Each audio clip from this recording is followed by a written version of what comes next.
Cred că putem da drumul la... Ok. Bună ziua invitațiilor din România and welcome guests from our European project Erasmus Plus Geoparks as an educational agent. Welcome dear guests and hosts. And we would like to thank you for the effort that you have made to get here. Some of you come from very far places of Europe, but what Erasmus Plus did for us, it brought us together in a way which maybe you wouldn't have considered visiting. We are very glad that to make our places, beautiful places, we feel comfortable and we are very proud of, down all and why not the world. We considered starting or having this, we called it international conference, because we have international guests. Because, as you know, we are close to a geopark, Harțeg, but we are not in our region a geopark yet. Although there are some initiatives which to declare Oltenia de Submunte a geopark. În limba română am spus bun venit oaspeților noștri, dar și gazdelor noastre le mulțumim de la Universitatea Constantin Brâncuș, care astăzi ne-au primit într-un spațiu așa de frumos, conferința noastră internațională, Geoparcurile ca punct educațional. De ce ne-am gândit la această conferință? Pentru că, în mod, încerca să convingem autoritățile au mai mare putere decât noi am avea-o în a se alătura unui demers, Oltenia de sub munte, pentru a fi declarat de geoparc și aici avem în vedere niște localități frumoase. Într-una din ele, oaspeții noștri au fost zilele trecute la Baia de Fier, vorbim de Vaci, vorbim de polovragi, care s-ar putea alătura demersului Oltenia de sub munte, inițiat de colegii noștri din zona Vâlcea, da, pentru a fi incluse în Geoparcul UNESCO. Le-am lansat partenerilor noștri de proiect această de a ne prezenta geoparcurile lor, de data asta prin filmări. Mulți dintre noi le-am cunoscut în direct când le-am vizitat țările. Fiecare dintre aceste țări au geoparcuri UNESCO, declarate UNESCO, și le-am lansat această provocare de a spune care sunt avantajele de a avea și de a trăi într-un geoparc. Aș vrea să anunț și să mulțumesc pentru prezență colegilor mei de la Inspectoratul Școlar Județean Coș și în special domnilor inspector general adjuncții, domnul Staicu Marius și Justin. Mai avem aici, din partea Consiliului Județean, domnul Marius Tudor și, sigur, doamna director. Oaspeții noștri n-am apucat să o cunoască, doamna Coanță Cristina. So we have here representatives of School Inspectorate, Mr. Vladimirescu and Mr. Staicu Marius, and our head teacher Cristina Coanță, and from the local council Marius Tudor. Very soon we'll start the presentations, but I would like to start with presenting the partner schools. We have here from Croatia is Osnova Škola Ivana Filipovića. I hope I pronounced it correctly, so please raise up your hands, and so we know that you present your school here. Secundaria Picalieta, Portugal, Azores, Geopark Azores. I forgot to mention that we have from Croatia the region, the Geopark Papuk. Yeah, okay.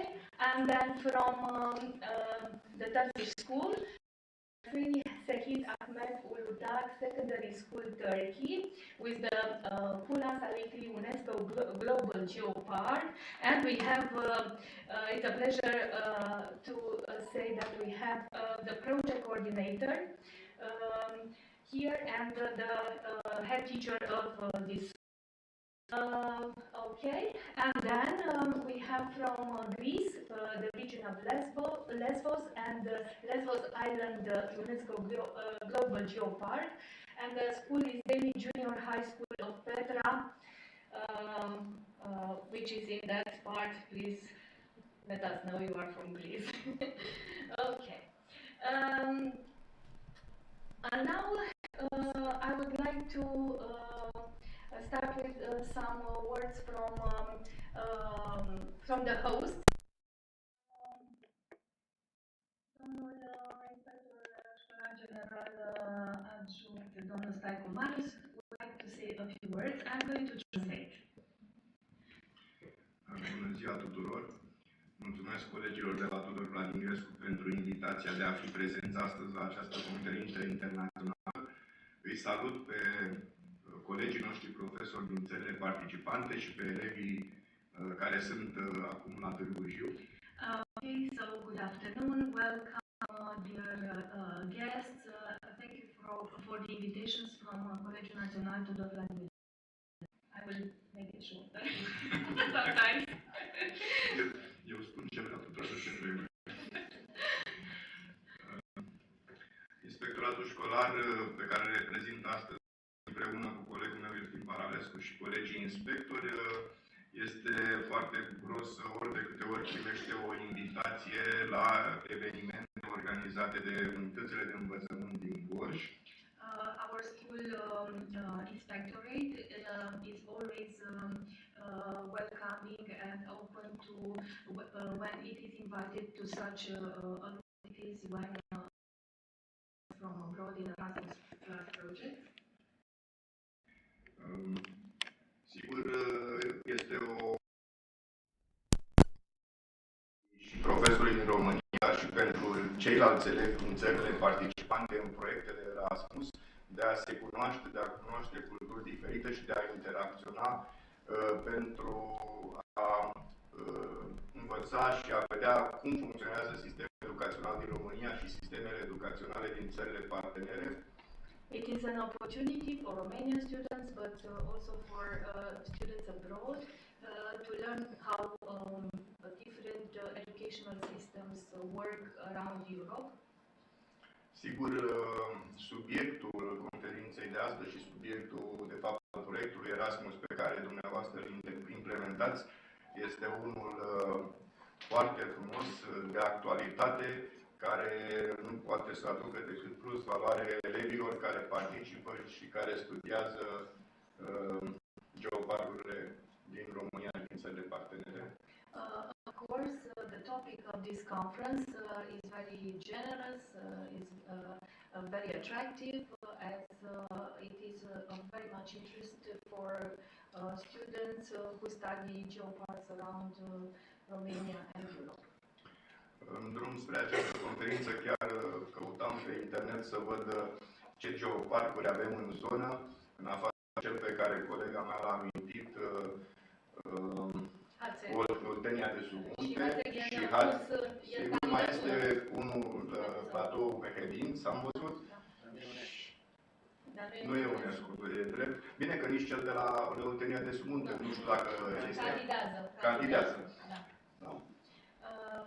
On my way here, I was searching for to document myself regarding geoparks, found about, of course, about Hatzeg, about Oltenia de Sumunte, which is an initiative, and of course about the region Mehedinț, which is a geopark, but it is not UNESCO.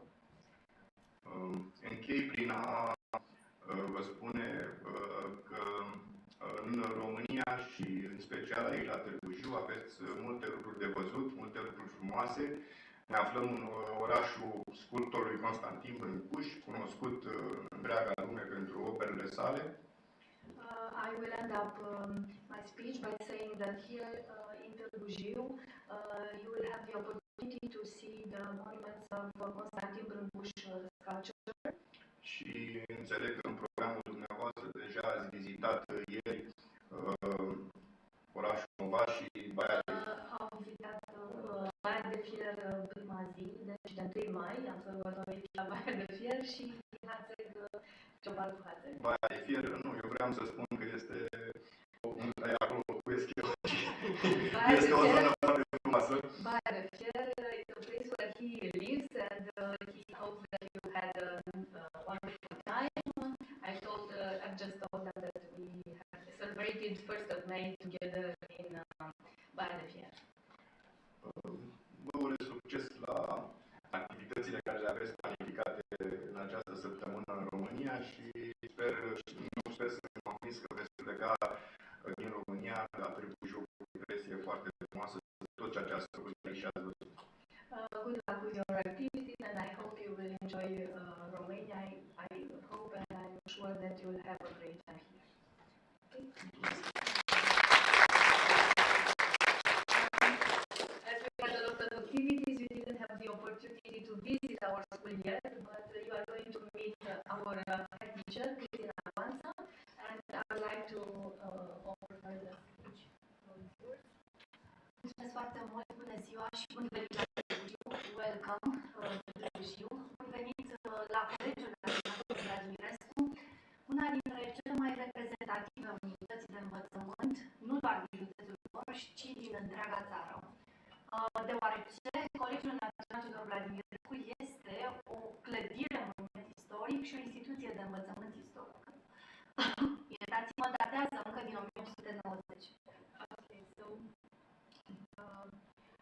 our welcome to Colegiul Național Tudor Vladimirescu, which is a historic building since 1890, so over 130 years old. Colegiul Național Tudor Vladimirescu se mândrește astăzi cu acreditarea Erasmus Plus obținută prin efortul extraordinar al colegilor noștri prezenți astăzi aici în sală, sub coordonarea doamnei profesoare Teodora Dragotă. Our college is proud to be Erasmus Plus accredited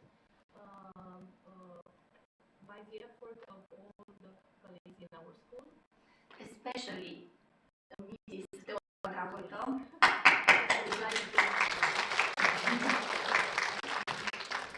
De asemenea, elevii noștri sunt implicați în numeroase activități, nu doar în proiecte Erasmus, ci și în activități, pentru că suntem și școala ambasador a Parlamentului European și școala asociată UNESCO, de aceea toate eforturile noastre sunt de deschidere europeană.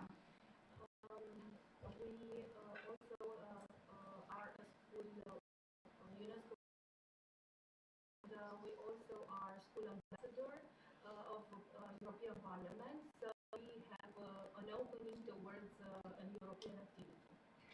Unul dintre motivele voastre vă aflați la Târgu nu este doar această mobilitate Erasmus Plus, ci este și pentru a vedea un oraș extraordinar și pentru a cunoaște oameni care vor rămâne în suflet. Nu întâmplător, Brâncuș spunea că ajungând la Târgu fiecare dintre noi poate să atingă și infinirea. You will have the mobility, the opportunity to know this place, the city of Brâncuș, and also to meet wonderful people. And Brâncuș said, when reaching Târgu, you will have a chance to reach endless. De asemenea, ați cunoscut deja și veți cunoaște astăzi printre elevii care vor face prezentări în cadrul proiectelor Erasmus, unii dintre cei mai buni elevi ai școlii noastre și de asemenea unii dintre cei mai buni elevi din lume la discipline precum geografia, lingvistica sau fizica, elevii doamnei profesoare Teodora Dragotă fiind și olimpicii noștri internaționali Ștefan Ișvan și Mihai Bratu.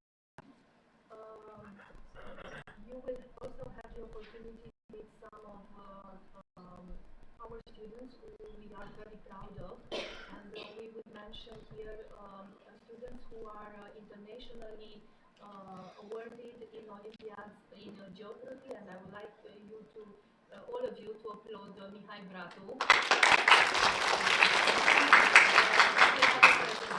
He is also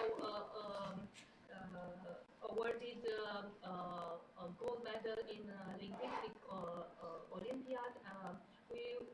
You have also met Ștefan Ișvan, who is an Olympic in physics, but he is now in Bucharest. He has just had a competition there, and he will represent Romania in Asian Olympiad for physics. De asemenea, avem alături de noi în sală alți elevi premiați anul acesta care studiază intens și de aceea sunt implicați și în proiectul Erasmus. Este vorba despre Alexandru Gorun și Mihai Georgescu și ei vor susține astăzi prezentări. Alexandru Gorun and Mihai Georgescu, they are also involved in Erasmus, but also very awarded in Geography Olympiad. Vă mulțumim tare mult! Sperăm că toate activitățile de astăzi, coordonate de elevi și profesorii de la Colegiul Național Tudor Vladimirescu, de la Inspectoratul Școlar Județean Gorj, sprijiniți de asemenea de către autoritățile locale și găzduiți astăzi de Universitatea Constantin Brâncuș, vă vor face să vă reîntoarceți cu drag la Târgu Jiu. Vă mulțumesc! We hope that all the activities prepared by the team of teachers from Colegiul Național Tudor Vladimirescu, supported by University Constantin Brâncuș, and the local authorities will make you come back to our place. Thank you very much.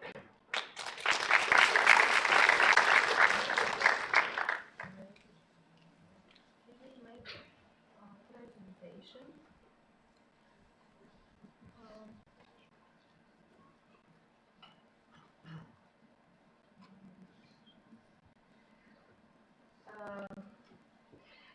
I have a short presentation. It is in Romanian, but I'm going to speak in English.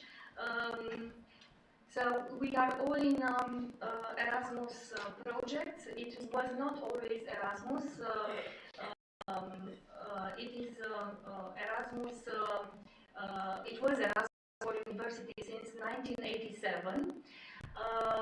It is, I would say, and I think a lot of people say that it is the most successful program of European Union. It is dedicated to the education, training, youth and sports, and it is currently done in 33 countries, some European, some around the world. And I would mention for this year priorities a more inclusive, more digital and more ecological education around Europe. We have had a lot of Erasmus, let's say, periods of time, 2007, 2013. We will see how it has grown during these years. We come here to these times when it started in 2021 and it will end in 2027 with 3 key actions and actions. Okay, maybe you are or not familiar, but your teachers who have applied for this project are. We are K829, and it includes also teachers and students' mobilities. I have here some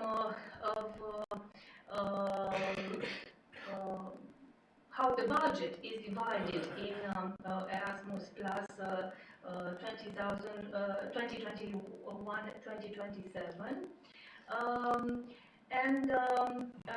I would like to say a few funny things about Erasmus. What this program did for us, because 97% of surveyed people say that they have a better understanding with people belonging to different cultures, and they appreciate more the value of different cultures. 80% say that intercultural awareness has been improved with them. And funny thing, 33% of the Erasmus students, they found a partner, a life partner with a different nationality through this project. Erasmus is something that which you can include in your CV, and they double the chances. This double the chances of employment. One of 3% of those who have been in Erasmus project VET, they have found work placements in the company they work for. And it seems that chances of increase with Erasmus participants. Also, volunteering is in Erasmus project is something that is beneficial. Okay, of course, figures have increased in the budgets. And then I'm coming back to making a little connections to our institution, Colegiul Național Tudor Vladimirescu. And I would say more about the European activity. Our first project, European project, was in 2010. It was bilateral with a school from Istanbul, Turkey. Since then, we have had been declared twice a European school. We have been accredited Erasmus in 2020. We are a twinning school and associated, UNESCO associated. I would like also to mention a recent achievement of our European activity. We have recently been represented in the national competition Made for Europe, where some of our students, Popescu Ștefania and Păturescu Vlad, they presented at this competition some final products which resulted when they have participated in Erasmus project or European project. And we were very happy that they got the third place, nationally competing, and also the fourth place. Good, and I have some pictures from, it's a for me to see these pictures from the former European projects. This is the first one, a bilateral. We had a school with the school in Istanbul. We did some nice activities, cultural ones. Then we have had a bilateral with an Italian partner, Euro My Story. Then together in the United Europe, we have a multilateral project. It was communist at that time. Okay, then we had something about food, eat right, be smart. I also like, it's always a pleasure to mention that we have been in the European Parliament invited by winning a competition, and we participated 4 times in Euroscola editions in the European Parliament, and it all started in 2010. We have been also in 2015 in the European Parliament with Euroscola, and in 2017 and 2019. Then pandemics came. Okay, we have finalized during the pandemics in difficult times, but Erasmus Plus project survived. They found a different way, a different approach. And we finalized in 2021 another Erasmus Alive and another digital tools for smart schools. Okay, we are currently being involved in 3 Erasmus projects. Our Culture, Our Future, Erasmus Plus Robotics as a tool to prevent bullying, and of course our project Geoparc as an educational point. I would like to end with a funny thing. In the first picture you have Ioana Negra, a student who participated in Euroscola, I think in 2010, I'm not very sure, but funny thing that she, on the corridors of the European Parliament, she took this picture with a teacher from Scotland. And the funny thing that now she lives in Scotland, and I sent her the picture, and she said that maybe I had a premonition. Okay? And in the other picture, you have 2 students of mine, Ingrid and Mohammed is a student from the first partner school in Turkey, in Istanbul. And they met in Romania, and they fell in love, and now they are married. So we have final products, final outcomes of our Erasmus Plus project. We are a community, and hope you will feel this, have this feeling during the next days also. Okay, and maybe it's time to prepare. Mihai, I'm going to ask for your help because now we'll be in contact.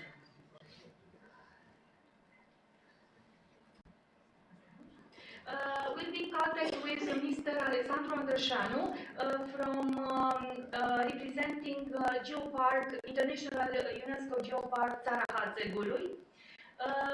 He will give us some details about their activity, and I'm going to ask Mihai, I'm going to ask you for more applause. I was telling you about his Olympiad in Geography and Linguistics. He has been to Azores. And let's hope we'll have, very soon we'll have our guest from Geoparcurile. Thank you very much. Maybe we'll take a little bit. Get the connection. Yes.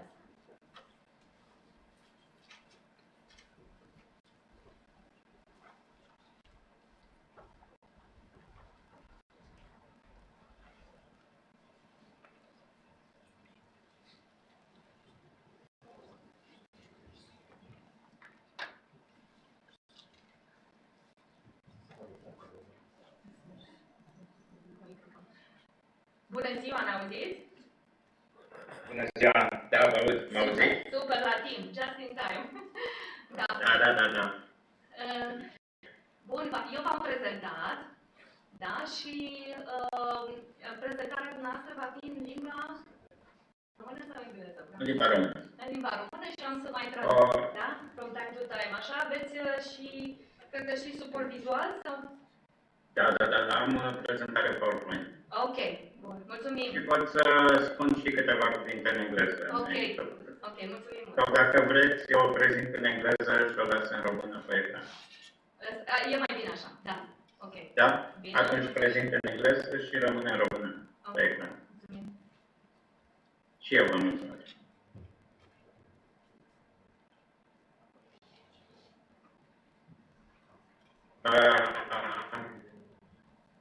Pot să șeruiesc?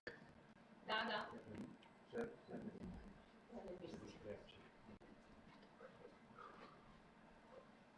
Trebuie să-mi dați voie să șeruiesc.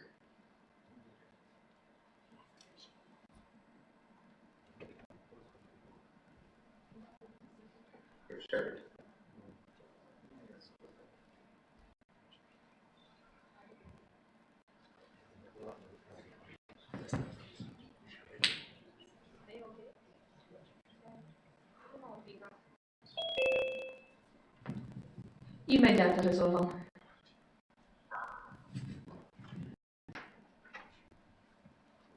Mihai.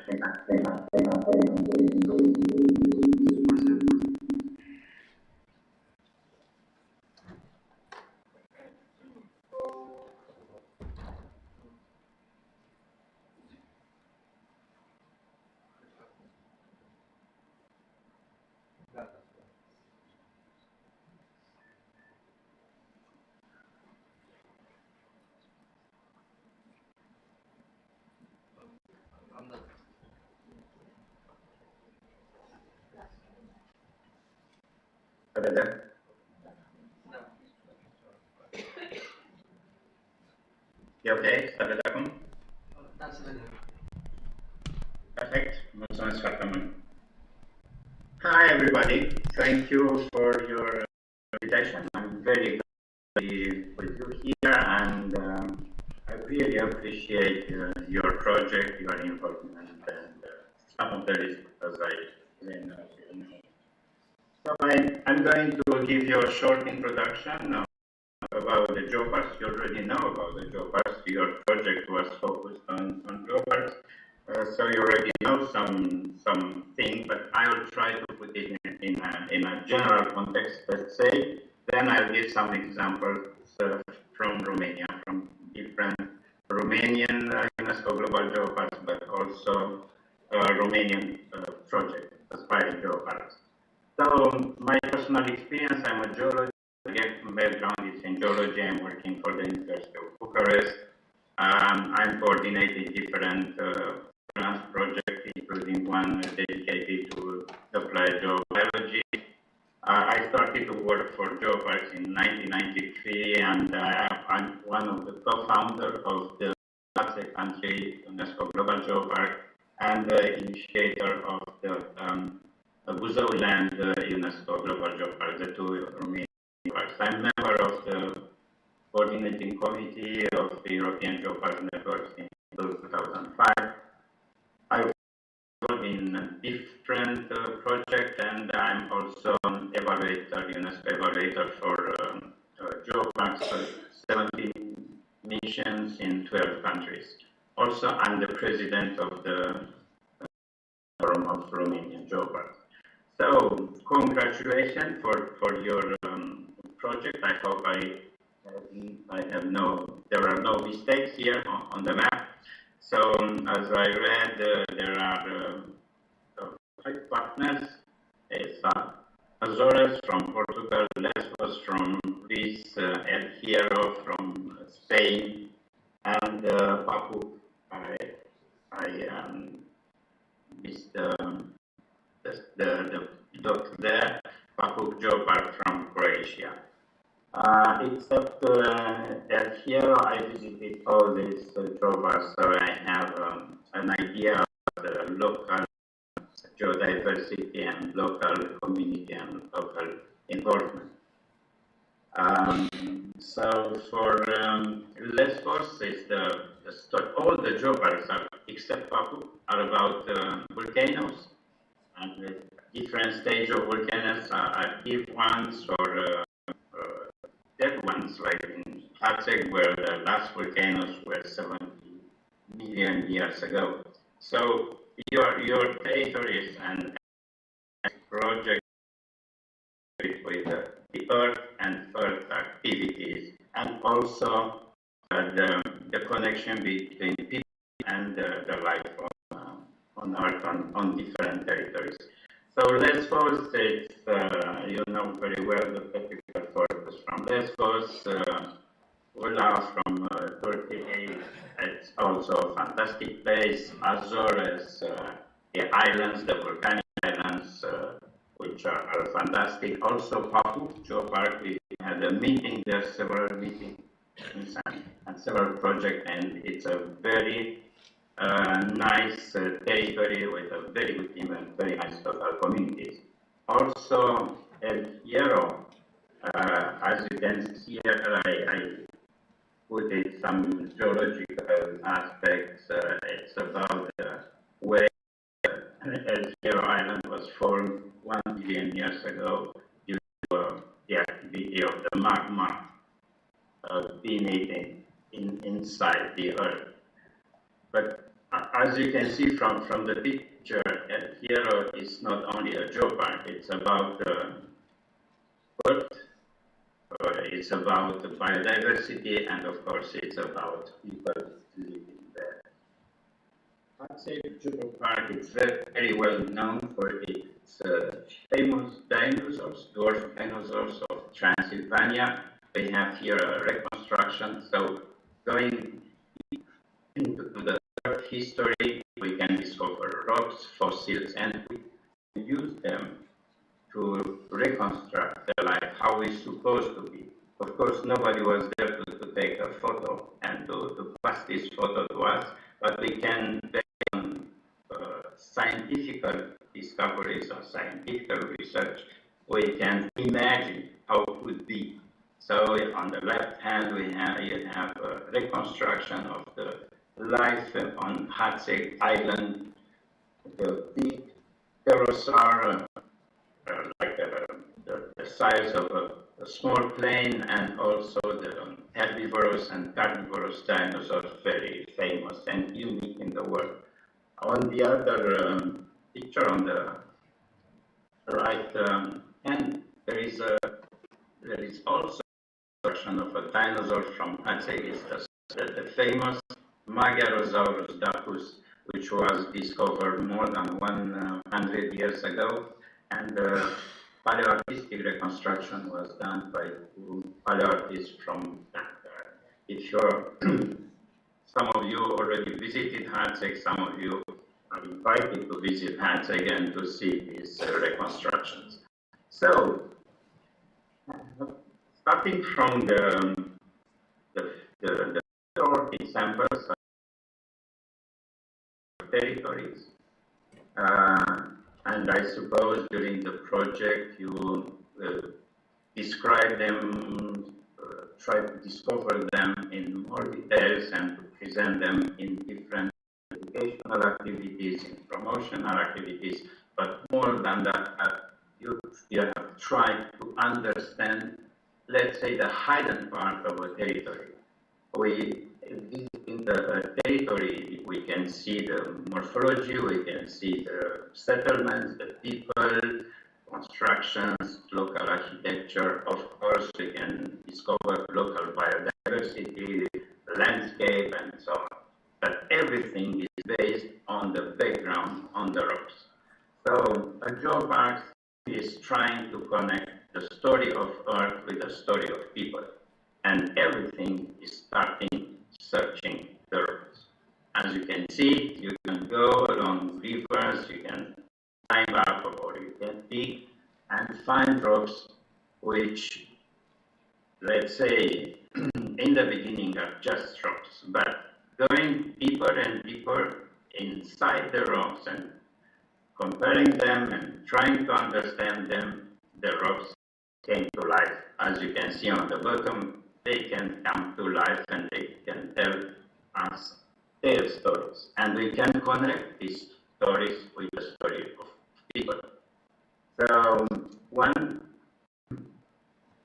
of the, let's say, most interesting cultural achievement of geosciences is to discover the story of rocks, also to identify the long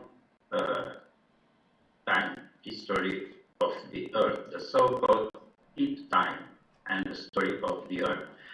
Deep time of the Earth, which started about 4.6 billion years ago, and also we have this very interesting reconstruction on the left side about the moon formation. So we suppose that the Earth, the proto-Earth, in the beginning, after several millions of years after its formation, was hit by another protoplanet, and after the collision, all the debris which were ejected in the cosmos came back together and formed the moon, our natural satellite, the moon, which is a long-time companion of the Earth and which is contributing to the evolution, proper evolution of the Earth, including development of life and keeping life on Earth. So the deep time, as you can see on the top, was possible to be described and also to be populated with different events and different animals which used to live on the Earth. So this geological time scale is very, very important from the cultural point of view, from the scientific point of view, but also is the story that each geopark is bringing to a territory. So when we see the lives of people, the modern life, the biodiversity, we can imagine that beneath that there is a long story about rock formations, about the different types of rocks, different types of fossils, animals that used to live on the Earth's surface. And what is very interesting, at the bottom right, if we compress or imagine all this long, deep time of Earth, we see that, let's suppose the whole 4.6 billion years, we can compress them or can imagine them in one day, and let's say in the second, the Earth was formed. Then a very long time, the Earth evolved without life. Then the life appeared 3.5 billion years ago and developed from very small unicellular organisms up to humans.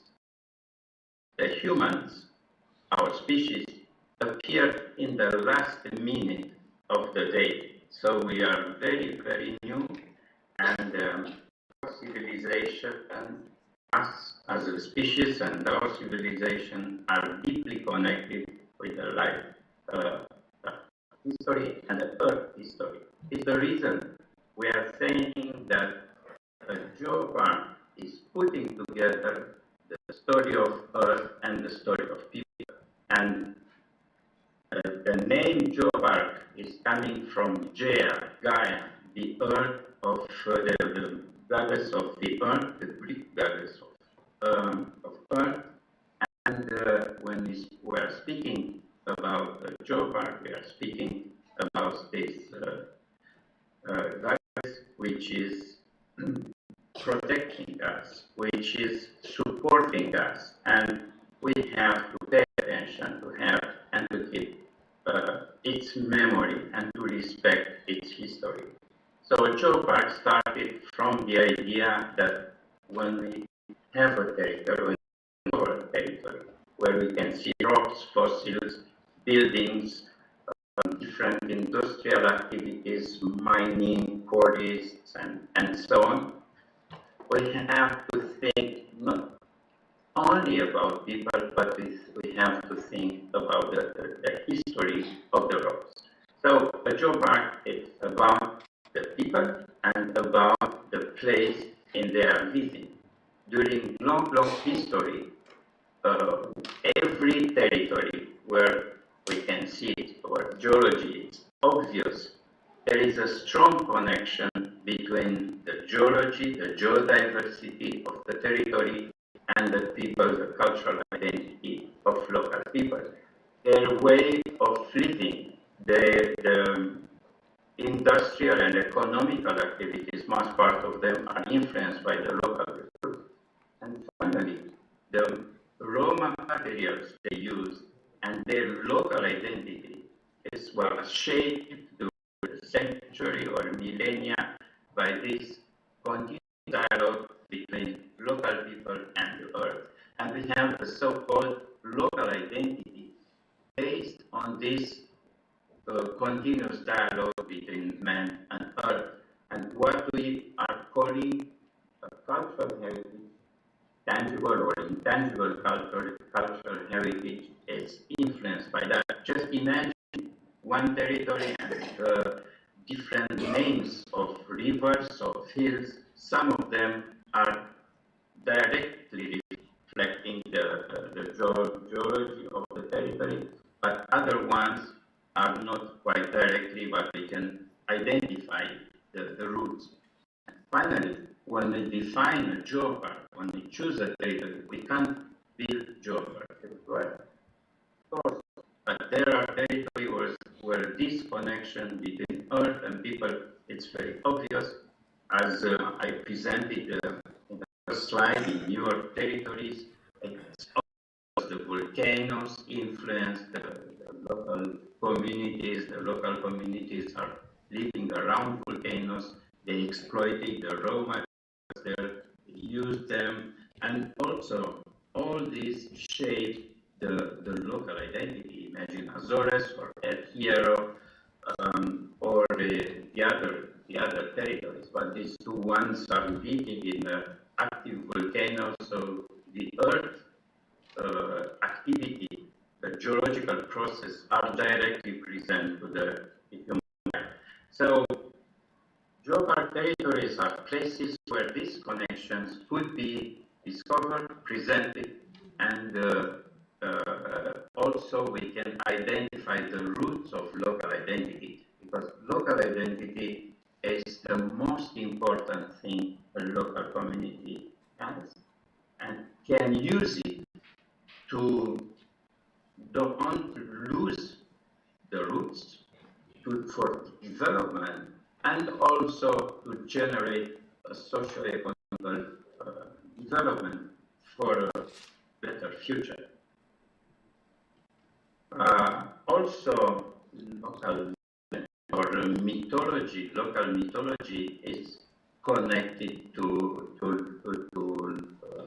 activities. I imagine in all partner geoparks in your Erasmus project, there are local mythology, and I'm presenting here from Romania, from the Buzău land geopark, the mud volcano, which is a natural process, generated a lot of legends. One of them is talking about ogres coming from deep down the earth and scaring people, taking animals and taking them,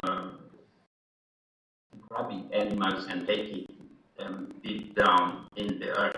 And it's a way of interpreting the geological process like we are doing now using scientific methods. Actually, a geographer is taking into consideration both the scientific interpretation, but also the local mythology. Because all the time we are trying to interpret, to understand what is happening beneath our roof. And we are trying to give an explanation, to prevent something. And these stories are actually stories that are keeping us deeply connected, bound to our territory. And also these stories are attracting tourists. The stories are fascinating for kids. We can use them in education, in tourist promotion, but also in developing local products and attracting people. Because the place where kids where we are born are not, even if sometimes we are at the end of the world, that it's an ugly place and it's nothing to do there. Looking more carefully, trying to discover the earth history and the local community history, we can identify these links, and the place we were born could become the center of the universe, because every geopark is unique and it's presenting to inhabitants, to visitors, to the entire world, local values. So UNESCO Global Geopark, it's a very interesting tool to promote our local values at the global level, and also a tool to interpret what is supposed to happen. You can see here two pictures. One is from both of them are from a very famous place in France, Haute-Provence Geopark.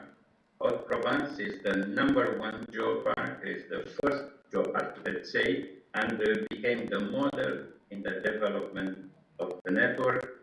And which was first created by 4 geoparks. This one from France, Haute-Provence, another one from Germany in Vulcanizer, the third one from Lesbos. So one of your partners in the geopark is one of the founders of the network, and the fourth one, Maestrazgo in Spain. This promote this kind of approach to see the rock, to see the fossil, but also to try to see behind the fossil and to try to interpret what happened, like in this case, 200 million years ago in the famous Tethys Ocean. So, geoparks are places where different, unique places where different earth processes, phenomena are interpreted in strong connection with local culture and local traditions. And also, there are very interesting places where people are using local energy, let's say, local raw materials to build things. And we can discover a geopark not only by regarding directly the rocks, but also regarding different local customs or different buildings. On the left side, it's a very interesting way of cooking in Azores. So it's a volcano island. There are several volcano islands, and the ground is quite hot, and people are putting their dishes, their pots, inside the ground and letting them for a few hours to cook themselves there. And it's a very good food, and it's very famous. Visiting as well as different restaurants are offering this material. On the right side, it's a famous Brancusi sculpture from Târgu.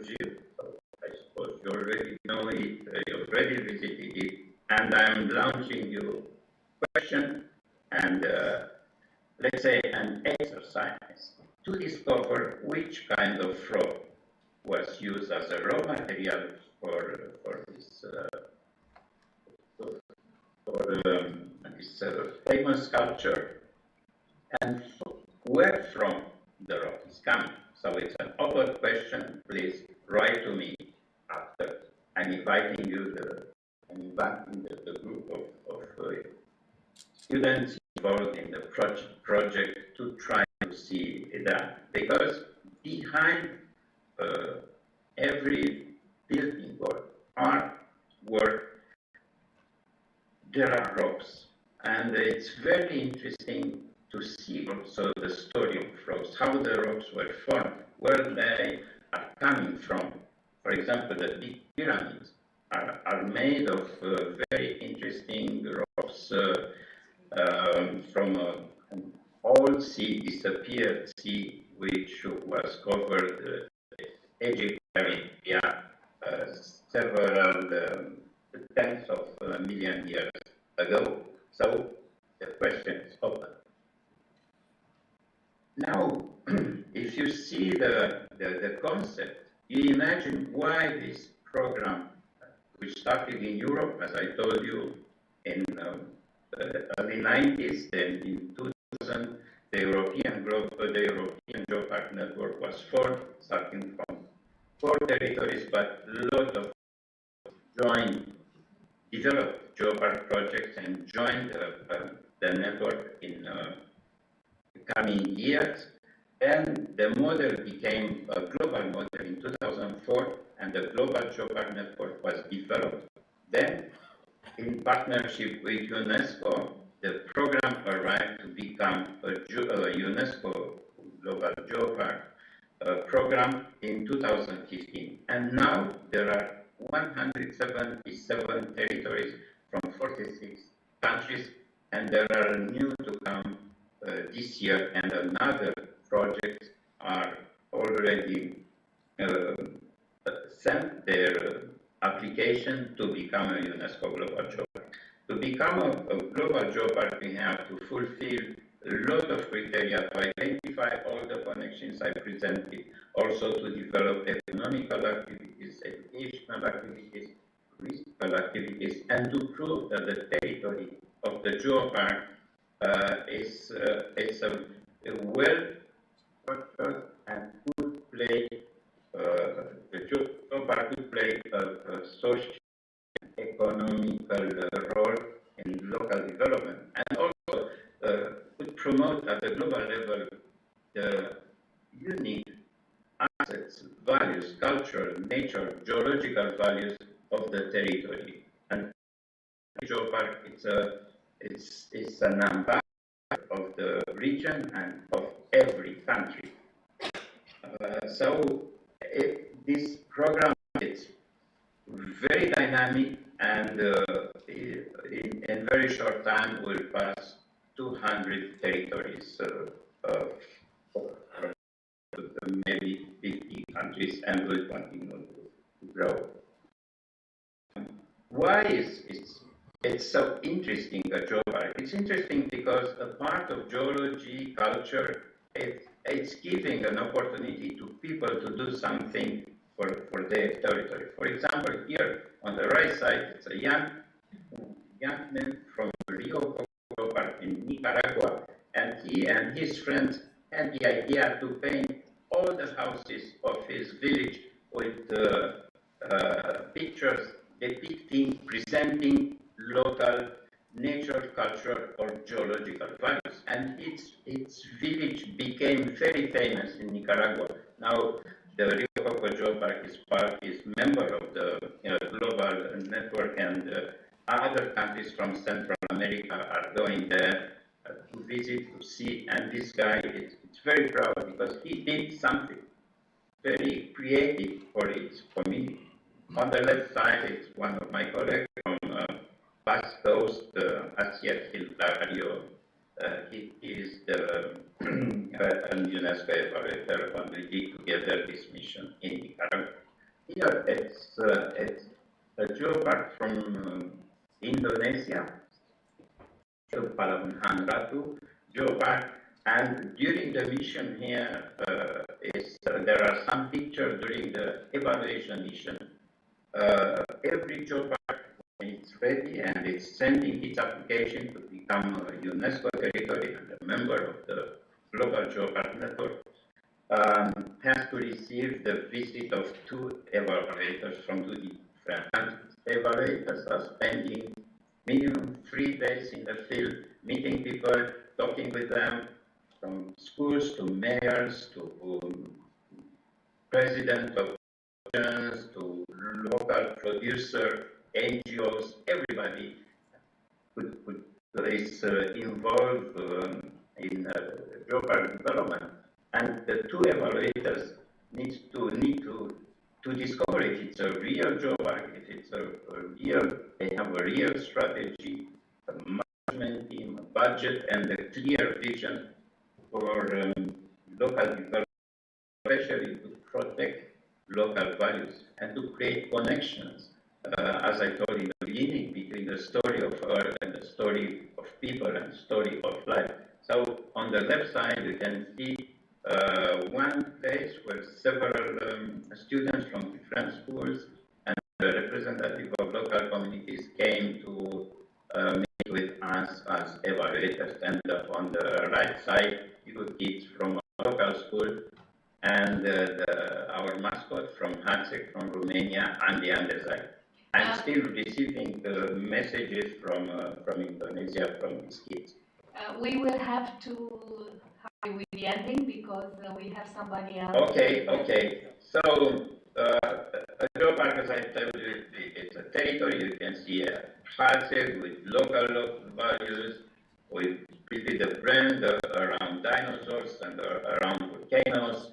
And also develop educational activities. We have a very strong voluntary program, educational network, and explorers.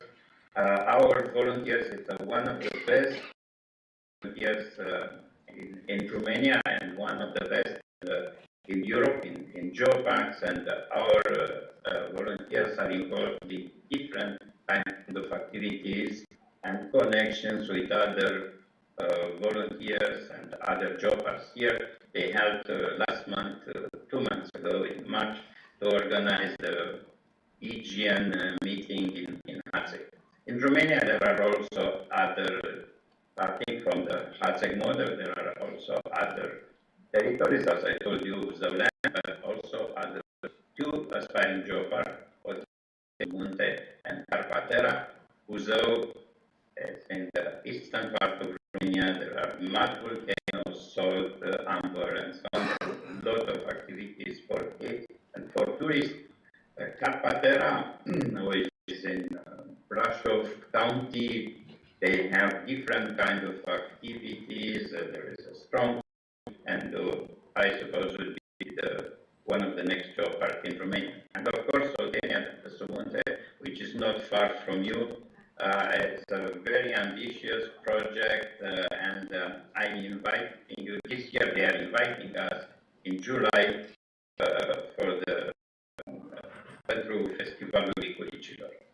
Also, all the geoparks are working together for different educational activities like summer school in Măgurele, the night of researchers, and other activities. So like that, the geoparks are very deeply involved in educational activities, and they created an educational community in their territory, but also at the Romanian level. So, Geopark is about people, it's about doing something for your territory. It's a territory with local values, assets, and which are promoted nationally and internationally. And more than that, it's a state of mind. It's something that inspires you, helping you to imagine and to contribute to the development of a territory. And here are the four managers of the four job as I presented before, all of them involved in the development of their territory. Cristian in Hate, Grozvan in Buzău, Cătălin in Carpatera, and Florina in Oltenia de Sunte. So, Geopark is a state of mind, territory of dialogue between man and earth. It's a tool for development, and it's a very good background for education, science, and of course to build your future there, working as a volunteer or as a manager of a job. So you can contribute to develop your territory, but also to develop your own yourself. To build a future for your territory. Thank you. Mulțumim. Vreau să vă spunem că această conferință noi am făcut-o ca un mesaj către autoritățile locale din județul Gorj pentru a se alătura demersului celor de la Oltenia de sub munte și așa am înțeles noi, că odată ce ei vor obține, cei de la Văcea, acest titlu, poate ne vom alătura și noi Geoparcului acestuia Oltenia de sub munte. Din păcate, nu vă întrerupere, dacă... Da. O să vă spun la telefon, o să vă spun. Mulțumim, am fost o prezentare grozavă și să știți că am fost transmiși pe Facebook, e transmisiune pe Facebook la Colegiul Național Vladimirescu și mai departe. Vă mulțumim foarte mult! Eu vă mulțumesc foarte mult și sper să colaborăm cu dumneavoastră.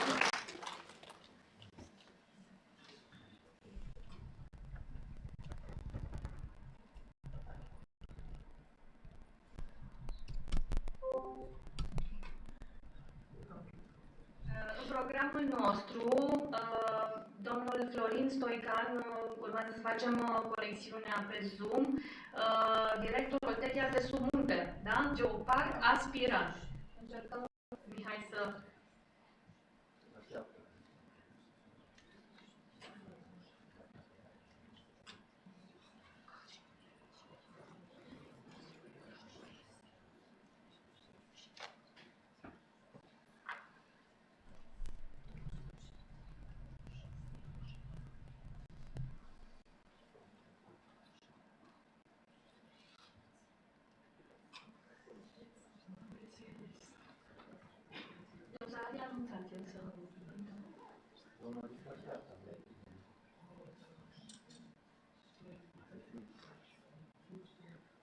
Bună ziua, ne auziți, domnul Stoican?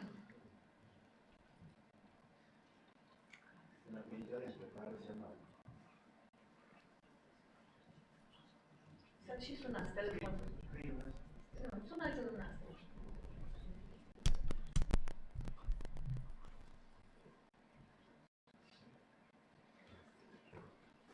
Aveți conexiune, nu puteți intra?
Bună ziua! Bună ziua! Aveți cuvântul la conferința noastră internațională. Noi avem invitați, cred că știți deja, din Croația, Spania, Portugalia, Turcia și Grecia, dar și o transmisiune pe Facebook-ul Colegiului Național Tudor Vladimirescu. Cum doriți să faceți prezentarea? În engleză sau română?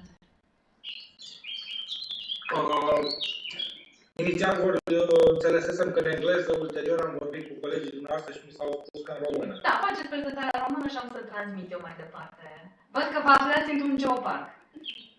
Da, numai puțin că nu vă aud bine. Eu sunt pe teren. Încerc să colectez de pe laptop, acum sunt pe telefon și încerc cumva să... Atunci vă mai lăsăm un pic și mergem mai departe cu o prezentare și revenim? E bine așa? Da, dacă nu vă aud okay. Deloc aproape. Imediat.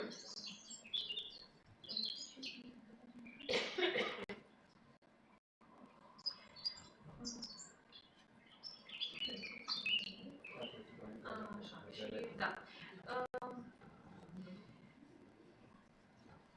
Ok. Domnul cu Mihai, faceți noastră prezentare? Mihai face prezentarea, da? Ok. Welcome, welcome.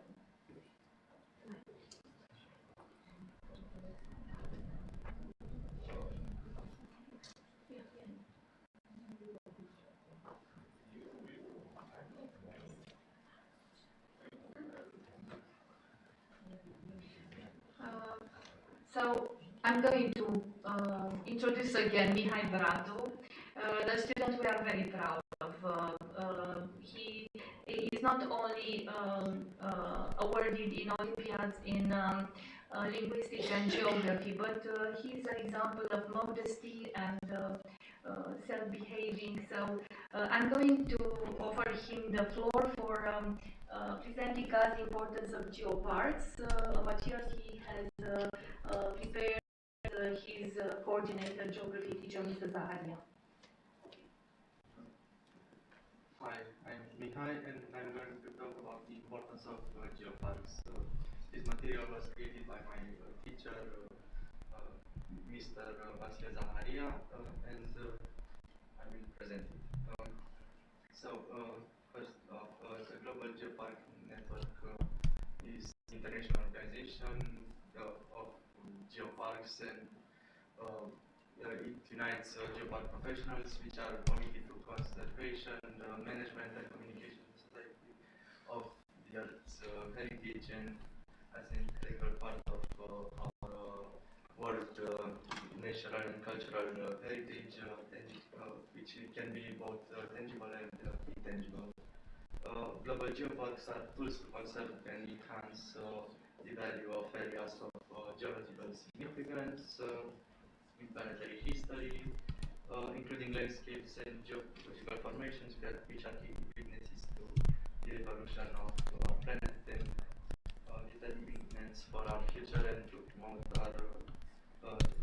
the sustainable development of our world, for example, through geotourism and ecotourism and education.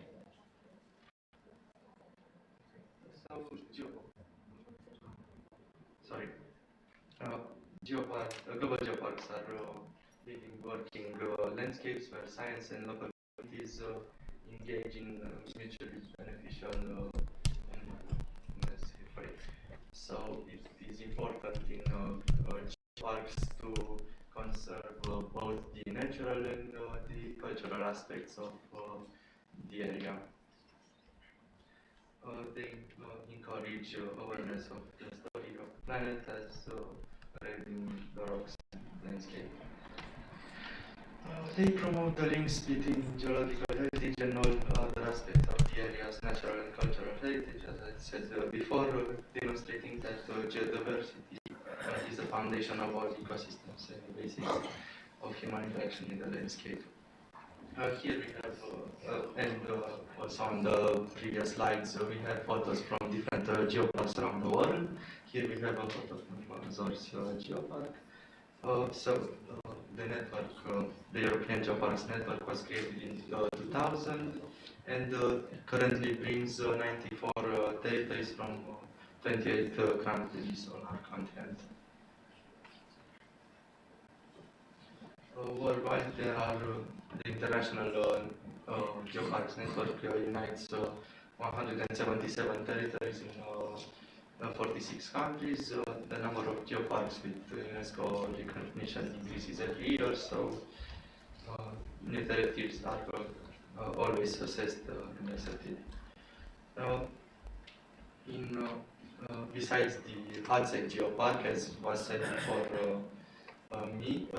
Romania also has the Buzău Geopark, and there are 3 other geoparks, Oltenia de which are currently being evaluated, Oltenia de sub Munte in Vâlcea, Carpatera in Brașov, and Dobrogea Chimerica in Tulcea.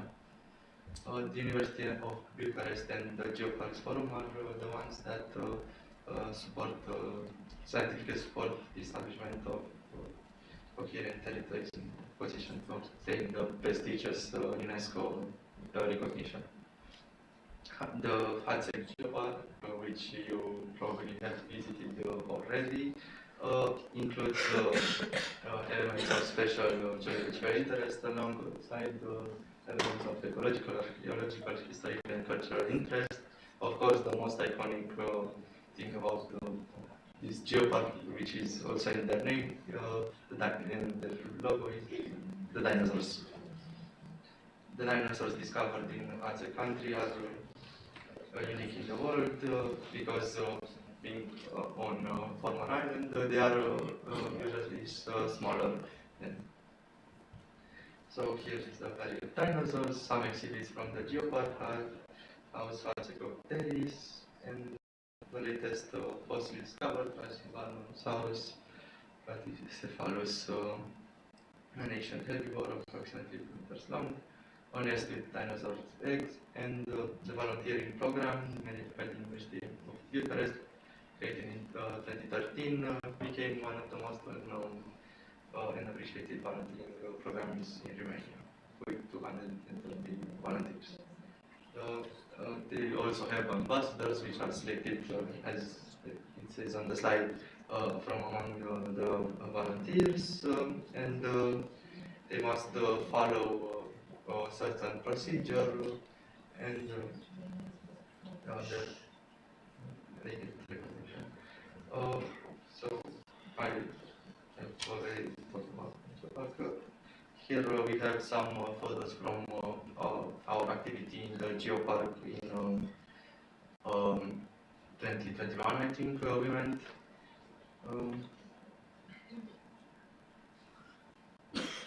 We had the bison reserve in Silvăț Forest, Densuș Church, and the ruins of Service Jetusa with the Traiana, the St. Maria Church. Some more photos, the Hațegan Village Museum. So the Geopark is a laboratory for formal and non-formal education. It presents students as target groups. They promote traditional products from the area. Here we have a stand from the Bucharest Tourism Fair.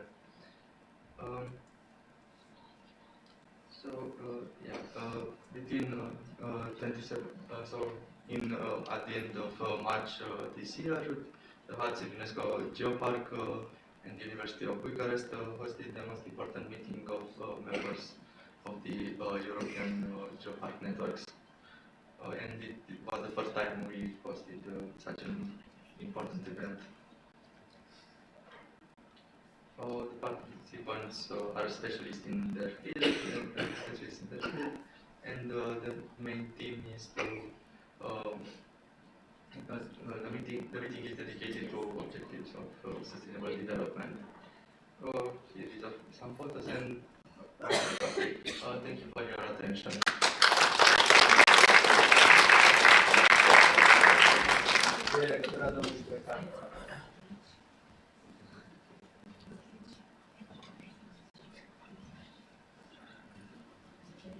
Trimiteți mesaje.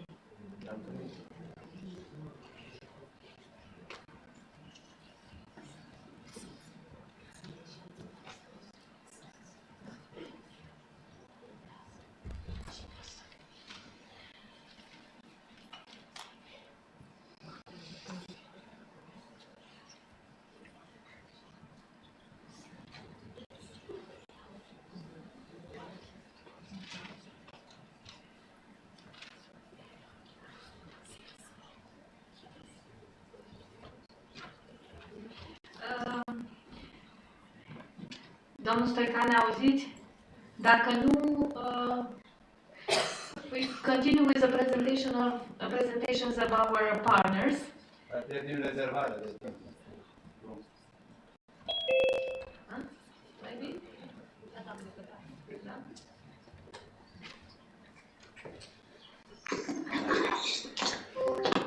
Gata, ne auziți? Bună ziua! Bună ziua! Da, un pic despre inițiativa dumneavoastră, Oltenia de sub munte. Da, din păcate nu reușesc să mă conectez la laptop, așa că o să vorbesc despre inițiativă, sunt pe telefon. Noi îl auzim. Să-mi spuneți când Noi îl auzim, puteți începe. Da, bine. Mulțumesc pentru invitație. Sunt Florin Stoican, președintele Asociației Cogaion și directorul Geoparcului aspirant UNESCO Oltenia de sub munte. Noi suntem o organizație non-guvernamentală care lucrează în special în județul Vâlcea, începând cu proiecte de conservare a naturii. Am început în 2003 activitatea și în 2004 am reușit să înființăm Parcul Național Vâlcea din județul Vâlcea, care este la ora actuală cel mai mic parc național din România. Și am derulat în timp foarte multe proiecte, atât pentru conservare, dar și pentru educație, pentru informare, pentru promovarea zonei și pentru cercetare. Și de curând, adică acum aproape 5 un proiectul Geoparcurile munte, care practic încearcă să aducă această conservare a naturii în folosul comunităților și vizitatorilor. Și de atunci am început proiecte de evaluare a zonei, ca să vedem ce patrimoniu are, atât natural cât și cultural, să aducem alături de foarte mulți parteneri și în momentul de față avem 100 de parteneri locali și naționali cu care lucrăm pe diferite componente, aproape cu toți dintre ei avem proiecte de derulare. Am continuat activitățile de educație și pentru că focusul întâlnirii de astăzi este pe rolul educației al geoparcurilor, o să vorbesc mai mult despre asta. Noi avem un program Ranger Junior care are peste 15 ani de când se derulează. L-am început ca un program de educație și de informare al copiilor și elevilor din școlile din comunitățile locale. Ulterior, și pentru că el a avut foarte mare succes, a și în rândul altor unități de învățământ și organizații care vin din alte colțuri ale țării la noi pentru acest program educativ. Chiar acum lucrăm la un proiect în care încercăm să obținem finanțare ca să facem activități educative atât în școală, dar mai ales outdoor, cu toate școlile din teritoriul Geoparcului, e vorba de cele 6 localități. Și încercăm să dezvoltăm acest program în așa fel încât să oferim acea componentă de educație informală bazată pe orizontul și cunoașterea orizontului local din jurul comunităților unde sunt aceste școli. Despre Geoparc, el se întinde pe nordul județului Vâlcea, de la Vaideni până la Văile Olănești, practic cuprinde 6 localități. Ca suprafață este undeva de 15 ori mai mare decât suprafața Parcului Național, care se află în mijlocul Geoparcului. Sunt 2 localități urbane, Colegiul și Văile Olănești, care sunt și stațiuni turistice de interes național în același timp, și 4 localități rurale, Vaideni, Costești, Bărbătești și Stoinești. Aici aș face o paranteză vis-a-vis de nume. Noi am ales numele Oltenia de sub munte, deși proiectul nostru se derulează în momentul de față strict pe județul Vâlcea, partea nordică a Vâlcii, pentru că atâtea ne sunt puterile. Suntem o organizație non-guvernamentală și nu avem resurse suficiente ca să ne ocupăm de toată Oltenia.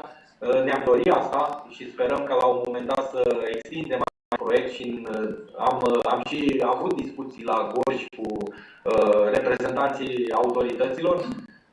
Am vorbit și cu cei de la UNESCO care ne-au spus că din perspectiva procedurală a aplicării de Geoparc UNESCO e mai simplu să extinzi un teritoriu decât să începi la început un proiect foarte mare care necesită de resurse. Așa că acest nume Oltenia de sub munte, zicem noi că lasă poarta deschisă spre vest ca să demonstrăm în primul rând că acest program UNESCO pentru geoparcuri este în folosul comunităților și al dezvoltării locale și să le extindem și spre alte zone care își doresc. Ce am făcut până acum, procedural, lucrurile sunt destul de clare. Dacă e să comparăm geoparcurile cu areile naturale protejate și cu în cazul nostru, geoparcul este cumva un concept răsturnat de arie naturală protejată. În timp ce la ariile naturale protejate vorbim de legi, de restricții, de autorități, de management coordonate către autorități, geoparcurile sunt un concept care, pe de o parte, nu sunt arie protejată și nu impun niciun fel de restricții și nu vin de sus în jos, ci în sus. Adică se vrea o agregare a factorilor de dezvoltare în comunitate care să-și dorească acest statut, să încerce să îndeplinească acele criterii stabilite de UNESCO la nivel global și apoi să intre în această rețea de geoparcuri UNESCO, care a ajuns în momentul de față la, cred că, 177 de teritorii din peste 40 de țări. Practic, UNESCO și Geoparcul UNESCO e o etichetă care te ajută în dezvoltarea locală, în special în aceste zone cum e Oltenia de Submunte, care sunt foarte bogate în ceea ce privește patrimoniul natural și cultural. Există și o diversitate uriașă de elemente naturale și culturale, dar care încă nu sunt dezvoltate și încă nu au ajuns acolo unde trebuie în ceea ce privește valorificarea patrimoniului natural și cultural și potențialului turistic. Și practic asta încercăm să facem acum și asta facem cu partenerii noștri. Investim atât în infrastructură, realizând mijloace de informare, trasee tematice, puncte de vizitare, în viitor sperăm și centre de vizitare, toate felurile, de la evenimente de cercetare științifică sau evenimente corporate până la activități educative, gen tabere Ranger Junior sau din natură cu copii, gen drumeții sau de cunoaștere, la evenimente artistice. Uite, tocmai am lansat zilele trecute Festivalul Liguricilor. E un festival care se va întâmpla în iulie, în Costești, și va agrega într-o ofertă pusă pe masă pentru vizitatorii care vor să ne calce pragul, în care ei vor lua contact cu cam tot ce are zona mai bun, de la bucate locale și gastronomie până la muzică și ceramică de Corezul și vizite în împrejurim și ateliere de plante aromatice sau ateliere de entomologie și alte activități care, pe o parte, sunt și de cunoaștere și de descoperire, de altă parte sunt și de educație, dar în mare sunt niște experiențe de petrecere a timpului liber în natură și în comunitate, cu contact direct cu oamenii de acolo, oamenii locului. Și practic asta încercăm cu Geoparcul, să adunăm toată oferta posibilă la nivel local, de la patrimoniul material, la patrimoniul imaterial, la oamenii frumoși, la tradiții locale, la gastronomie, la produse și servicii, până la povești, legende și istorii care pot fi transformate în niște atracții turistice și pot fi un cârlig către oamenii care vizitează zona. Dacă ne uităm la perspectiva economică, noi am făcut și niște analize cu specialiști care asta fac până la urmă, sunt profesioniști, și am evaluat potențialul pe de o parte și perspectivele pe de altă parte. Din păcate, suntem într-o zonă în care indicii sociali sunt foarte jos. Satele de la munte, și nu e cazul numai la noi, e cazul peste tot în România, sunt tot mai depopulate, cu populația tot mai mică. De exemplu, satul meu Costești, de unde sunt eu, pierde 2% din populație pe an. Și asta doar datorită diferenței dintre mortalitate și natalitate. Ne mai vorbim de faptul că lipsa de oportunități duce ca foarte mulți tineri care pleacă la studii la să nu se mai întoarcă în zonă. Pe de altă parte, potențialul este foarte mare, numai că trebuie cumva să creăm aceste oportunități ca oamenii, pe de o parte, să aibă ce face la ei acasă, pe de altă parte, să facem zona atractivă pentru oameni care vor să se mute din mediul urban în mediul rural, că există și curentul ăsta, și încet, încet să dezvoltăm zona, dar făcând-o, punând împreună toate resursele locale. Pentru că în proiecte de genul ăsta de dezvoltare durabilă, sănătoasă, fiecare și are rolul lui. Autoritățile publice locale au rolul lor, de exemplu, prin investițiile în infrastructură. societatea civilă are rolul ei, educație, informare, conștientizare. Mediul academic are rolul lui în educație și cunoaștere și cercetare.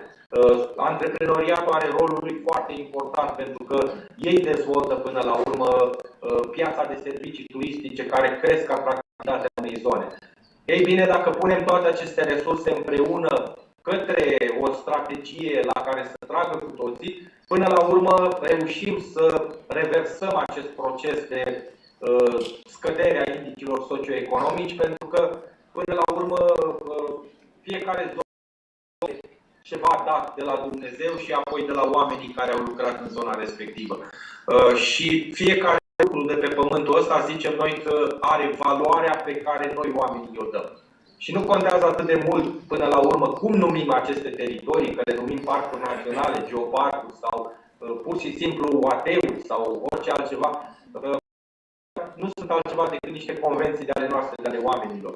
Și cred că e mult mai important ce facem noi cu aceste teritorii decât cum le numim.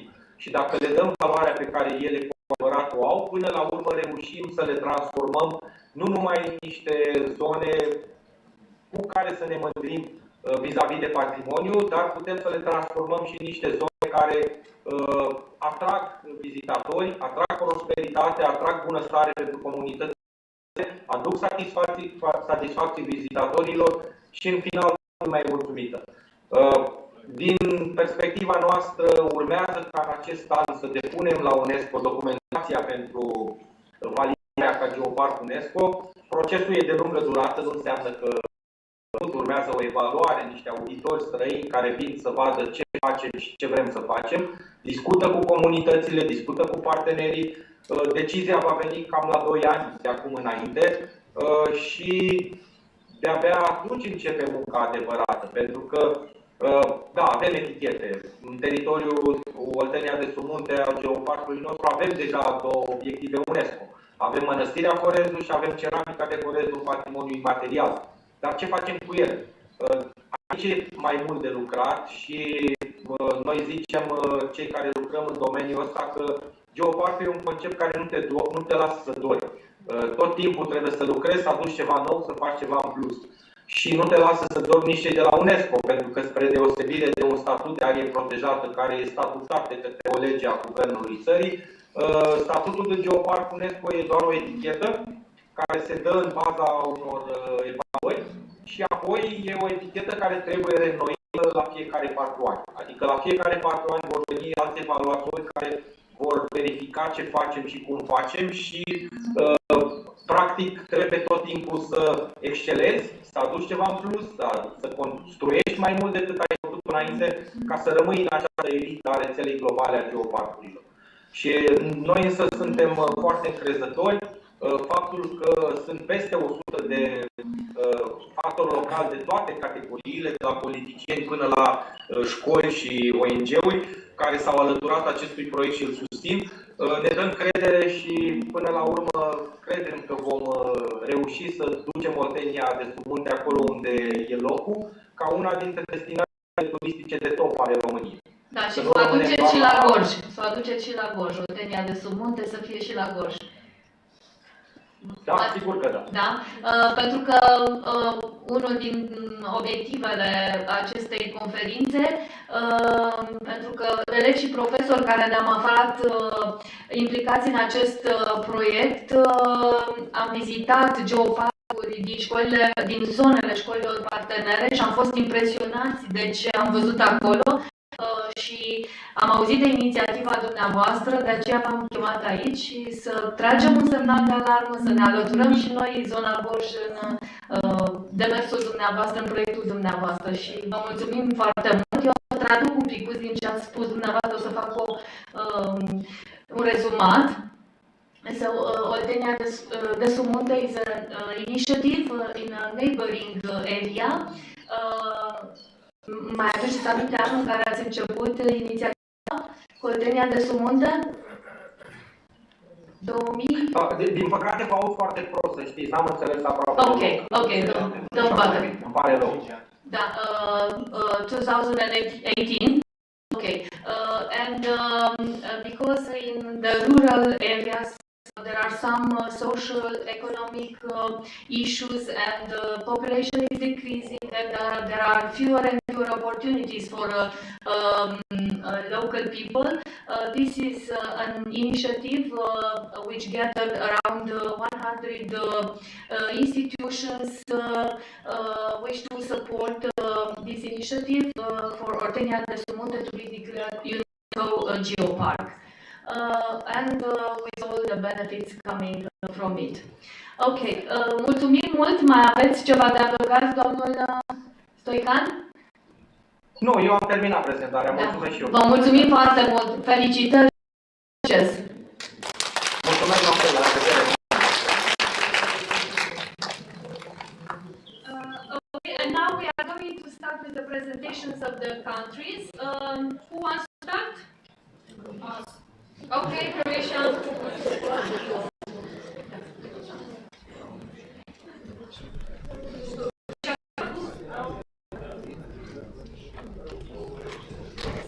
Go Croatia.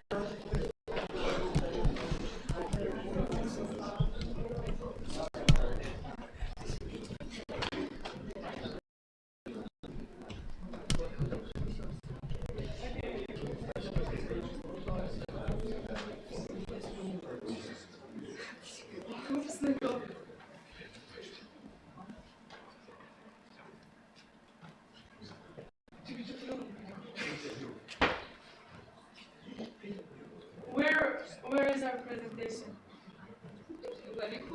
I don't know, you, the teacher.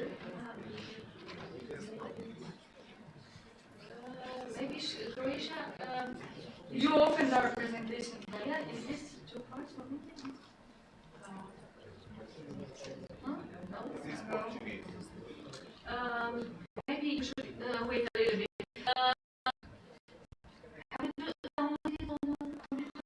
No. The guy that was here, he just told me to come back. Okay. I asked if I could do anything else and he just told me. Maybe somebody else. Can you go to no. And we have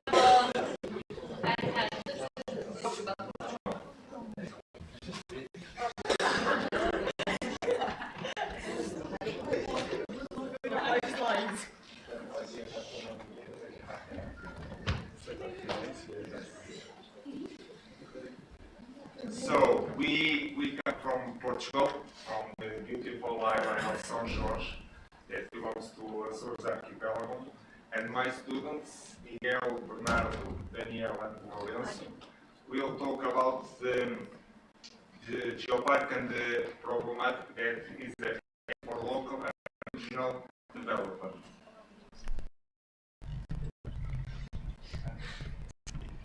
Good morning, everyone.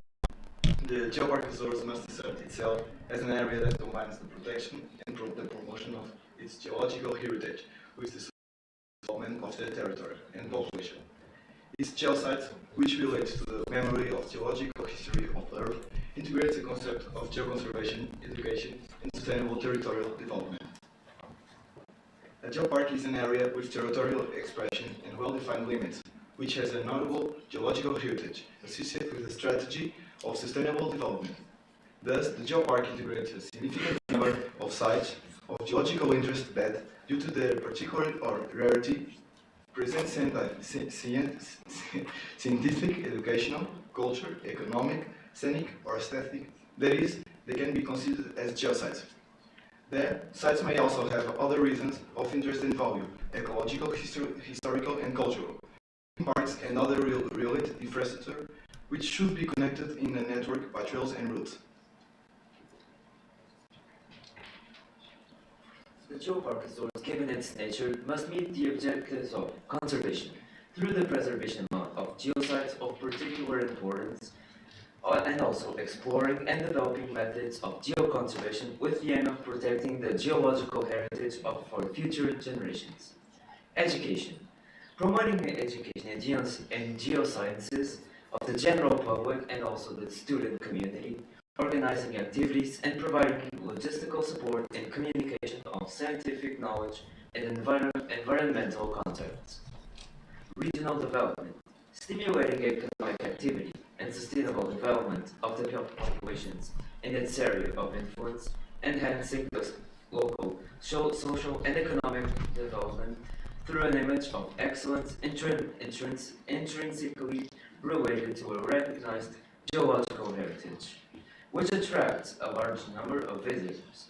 This fact tends to develop economic activities linked to crafts and nature tourism, with products from recognized and certified quality. Geological heritage can have a scientific utility, educational and touristic, the latter being the one that provides greater economic value.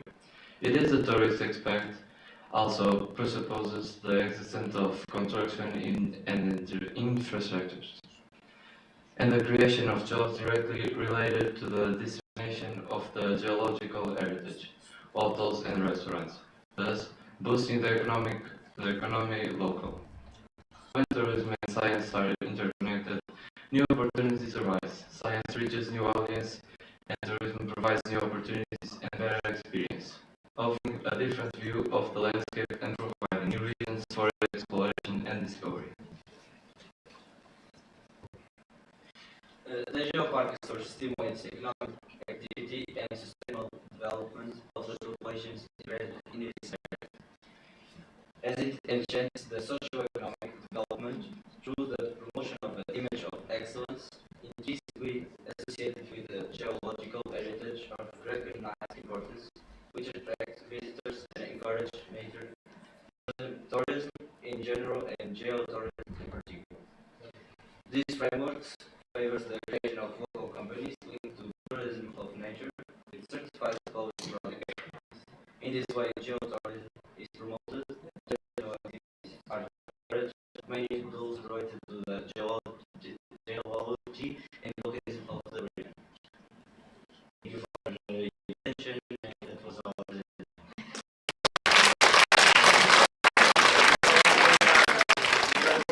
A short video about our geopark and the influence of geopark in the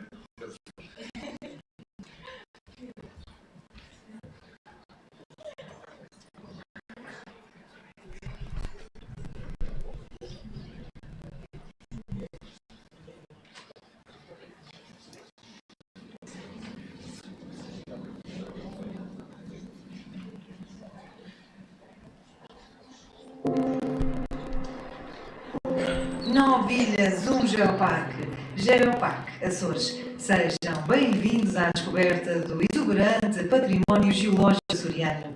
Vamos conhecer os vulcões de Açores e desfrutar de uma erupção de sabores, aromas e experiências. A viagem ao Geoparque Açores começa agora.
ilhas, um geoparque, Geoparque Açores. A meio do norte, um arquipélago por descobrir. Imagine-se a passear sobre vulcões. Imagine-se entre caldeiras, lagoas, grutas e algares. Imagine-se sob águas termais e fumarolas. Feche os olhos e respire natureza açoriana, pura, intacta. Escute, os sons são coloridos, compostos por cultura e tradição de cada uma das 9 ilhas. Saboreie, a comida açoriana sabe receber. À mesa fazem-se a cada refeição amigos para sempre. Está nos Açores, está no Geoparque Açores. 9 ilhas, um geoparque.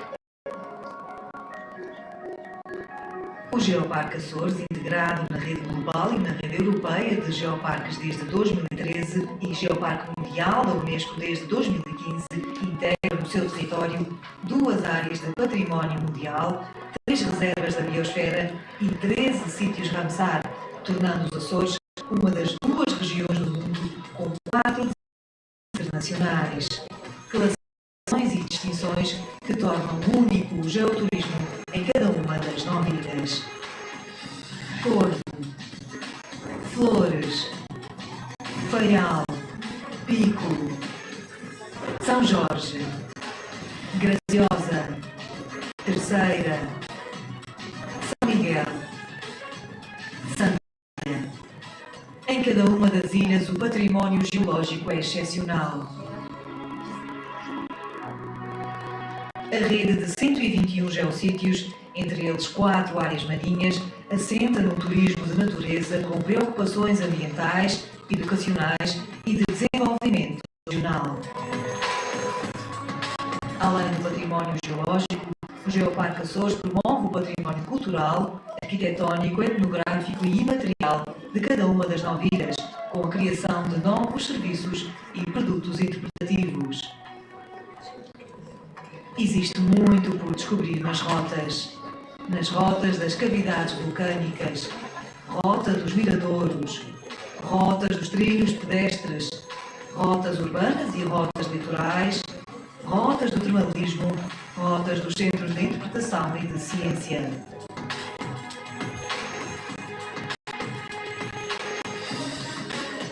Existe muito por descobrir nos serviços de animação turística dos vários parceiros do Geoparque Açores. Existe muito por descobrir no Geoparque Açores. Venha conhecer os vulcões dos Açores e desfrute de erupções de sabores, aromas e experiências. As ilhas esperam por si sempre. São 9 ilhas, um geoparque. Geoparque Açores.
much younger.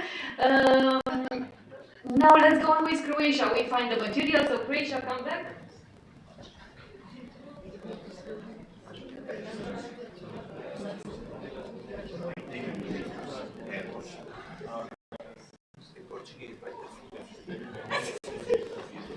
Yeah.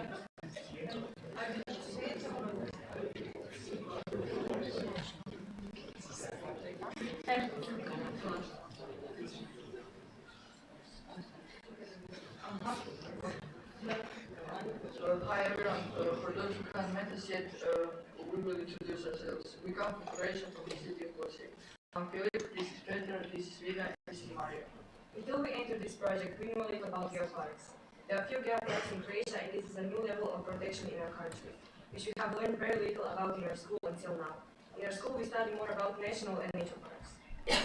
There are only two geoparks in Croatia. Geopark Papuk, which you have visited and got better.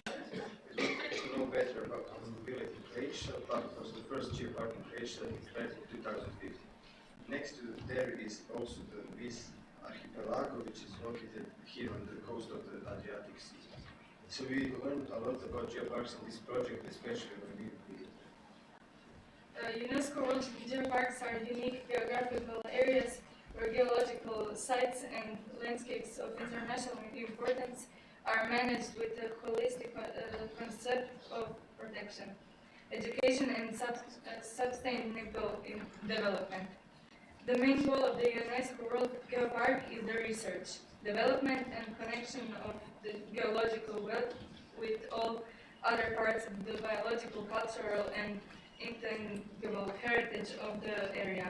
UNESCO World Geoparks give people a sense of pride in their region, strengthen the identity of the area where they live, and raise awareness of the importance of geological heritage. Goals of geoparks. Geoparks protect various geological features and research and promote new ways and methods of protection. Geoparks organize various activities and spread knowledge in the field of geoscience and environmental science to the public. Geoparks encourage scientific research and encourage the connection of geoscientists and local communities. They are developing geotourism, which is best seen here in public. What makes a certain area a geopark? A geopark must include several geological or geomorphologically important places or features to the wider community. These places can be significant for their scientific value rather than aesthetic or educational importance. Geoparks attribute not only geological interesting places but also various other ecological, archaeological, historical, and cultural sites. Geoparks are supposed to supported and actively participated in by local communities, also through the geotourism. All geoparks, apart from the local plan, must also be active in the community of geoparks. Comparative on a global level, joint projects and exchange ideas. What did you learn from our own experience of the mobility? All our geoparks have many similarities, mainly geological sites, volcanic areas, preserved nature, biodiversity, protected flora and fauna, importance for the local community. They contribute to the development of the local community, especially tourism. Regardless of the fact they are all in different parts of Europe, they really have many similarities. What are the benefits of Geopark Papuk for our local community? People outside of Croatia have heard of Papuk, which until then was protected only within Croatia. Higher number of foreign tourists, construction of educational centers, restoration and development of numerous geological localities, development of tourism in the surrounding areas as well, economic development of the area, and we learn more about Papuk in schools. And now look and get to know our Papuk and what you could visit those who have not been on mobility trips in Croatia. And now in Black Dubrovka. We can visit Papuk by bicycle too. Some of us had hard time walking, so the next project we will go by bike. Jankovac Forest Park, where we spent most of our time in Geopark Papuk. Geolocation Rupica, where we were on mobility in Croatia.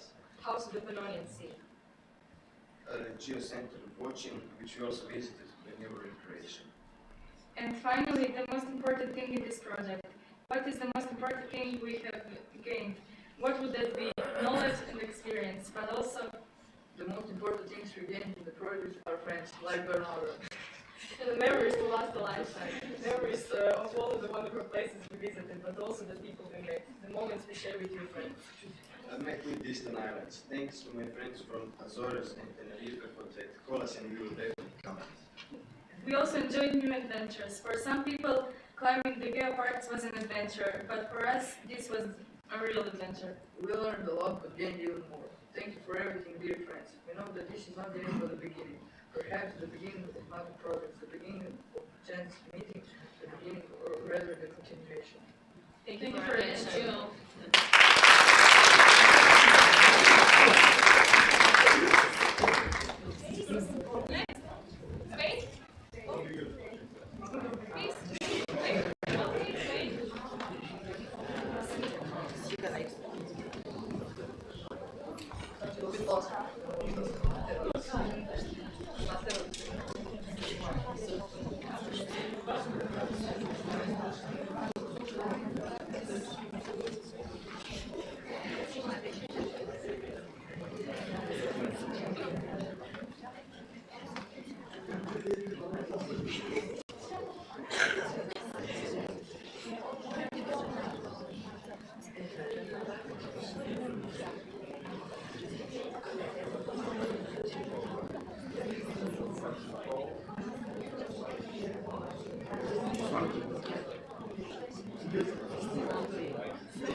Hi everyone, we are the team from Spain. Our names are Selene, Samira, Alejandro, and Magda, and we're gonna be talking about the benefits from geoparks. First of all, before starting with the other part, we wanted to show you where our geopark is located at the Hierros Island. At first, we need to know what a geopark is. So, UNESCO Global Geoparks are geographical areas where sites and landscapes of international geological importance are managed with a concept of protection, education, and sustainable development. They give local people a sense of pride in their region and strengthen their identification with the area. When the park started, UNESCO worked with the Geopark beginning in 201 in 204, 17 Geopark and 18 Geopark come together at UNESCO headquarters in Paris to form the Global Geopark Network.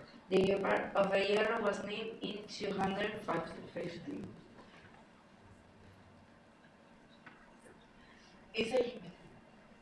Is a geopark only related to geology? No, even though an UNESCO Global Geopark has to show its geological heritage, its goal is to explore, develop, and celebrate the relations between this geological heritage and the rest of aspects of the natural and cultural heritage. Is a UNESCO Geopark a new protected area category? A UNESCO Global Geopark is not a formal legislative designation, although geoheritage places that are defined under this concept should be protected by indigenous, local, regional, and national law as appropriate.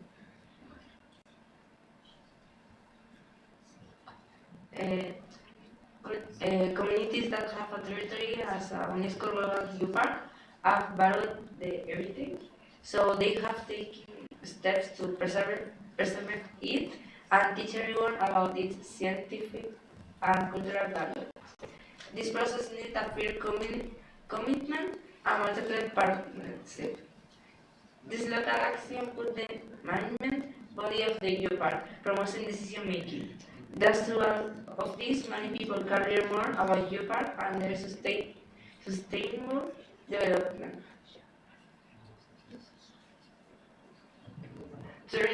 Benefits. A few years ago, geoparks began to introduce a different concept of tourism, geotourism, which has become a new way to promoting sustainable development. Its objective is to make visitors focus on the values of these natural places. This type of tourism has to grow preserving renewable natural resources for future generations, making the economy grow too. In addition, there must be laws that regulate stability between geoparks and geotourism. Sustainability benefits. If we talk about involving communities, we have to know that the geopark shall involve different authorities and bodies in order to design and run the geoparks, stimulating partnerships between the different groups. That's the case of El Hierro. There, it is important to have a good management body in order to be a part of the project, of course. So for this reason, the Island Council established the Sectoral Council of El Hierro Geopark, making different institutions work together. The most important part of it is that the institution has as its main objective the sustainable development of the island, especially supporting the ecological values. Other objectives that turn into sustainable benefits, are the promotion of an environmental education and the values of sustainability of the territory, the enhancement of the geological heritage as a resource for the social and economic development of the island, and the promotion of citizen participation in decision-making on the activities of the geopark.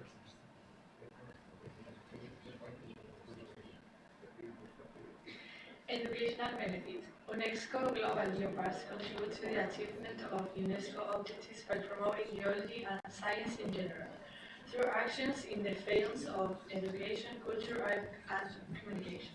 A perfect example of this is the El Hierro Geopark. Education at all levels is at the core of the Global Geopark concept. The educational activities are added to the rest of the activities in which the geopark works in favor of the citizens. It's not wrong to say that this geopark must be important to the people of its territory, because this is key for its recognition as a UNESCO World. Yeah, that was all. We hope you liked it, and yeah, thank you.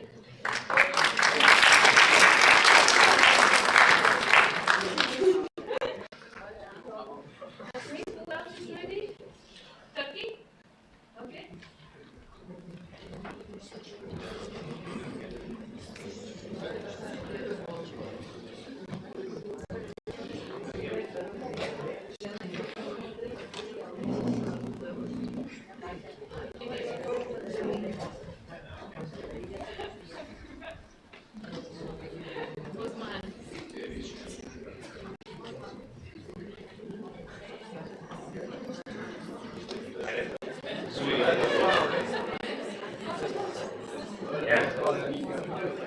As you can see, we are a huge group of people. What small group? Yeah, small one. Sorry, just today I will present you because last week I was in Italy and we couldn't find time to study with my student. First of all, bună ziua. Is it correct? Yes. Yeah, okay. Yeah, I am Hüseyin from Turkey, and this is my team, my headmaster Mustafa, and my 11 students. I'm not going to tell their names. Okay, my presentation is about an hour. Is it okay? Yeah, about an hour. Okay, our school is located in Manisa, just in the center of Geopark. So we said that why don't we write a project about Geopark? We are just in the middle of the area. So we started away, and thanks to all participants, we interact with each other, we learned our cultures, and we made a lifelong friendship here, I believe that. So first of all, thank you for all participants and Romania for this nice program. Thank you for everything. Now I'm going to present you our Kula Salihli UNESCO Global Geopark. And Geopark offers many benefits, including one, geotourism. Geoparks attract visitors interested in natural beauty, cultural heritage, and geology. These tourists can help to boost local economies and create jobs. This is our country, and we are located in the UC Sardes. Sardes is the place where the first money invented, the Lydians, you know, the Lydians. So the first money and the program started in my city. So it's Sardes. Conservation. Geoparks often promote conservation efforts which can help to protect sensitive ecosystem, geological formations, and cultural sites. This is Kula Volcanic Park, our partner. Education. Geoparks provide educational opportunities for both locals and tourists, offering a chance to learn about geology, cultural heritage, and natural history. This is the Tabak River in our area. Scientific research. Geoparks often collaborate with scientists and researchers to better understand geological processes and to develop new conservation strategies. This is Marmara Lake, but unfortunately now it's all dried up. Community development. Geoparks can help to promote sustainable development, providing economic and social benefits to local communities. This is a nice area, Kurshun Valley. Promotion of cultural diversity. Geoparks showcase the cultural heritage and diversity of an area, promoting intercultural understanding and appreciation. These are fairy chimneys. Do you know the most famous fairy chimneys in Turkey? Yeah, of course you know. Which one? No, Cappadocia, you know, everyone knows. And the second one is in Kula. Not Cappadocia, it's Kula, because the city name is Kula. Tourism diversification. Geoparks offer a unique travel experience that differs from traditional sand and sea tourism, providing an alternative for tourists who seek new experiences and want to learn about different cultures and natural landscapes. This is the canyon. Overall, geoparks have the potential to contribute significantly to local communities and economy and conservation efforts while promoting education, cultural diversity, and scientific research. This is our volcanic sandal unit. We walk in it with our partners.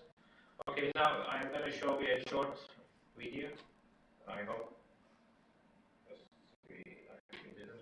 Yes, this one. This is a short video, only 3 minutes.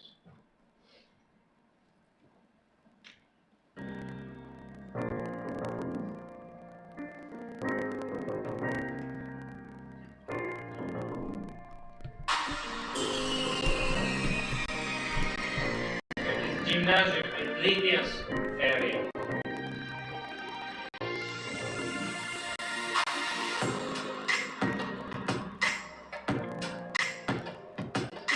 The first one invented here.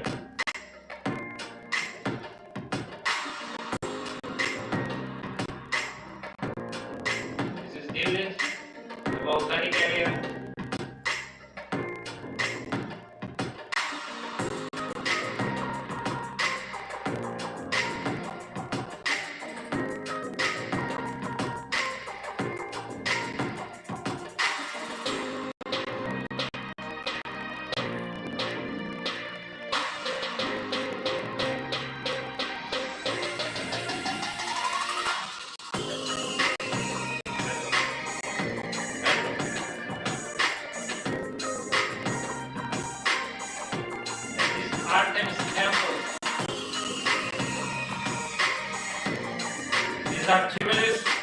These are kings' graves. The nobles, kings are buried here. The biggest one is the kings. There are around 150 tumuli like this.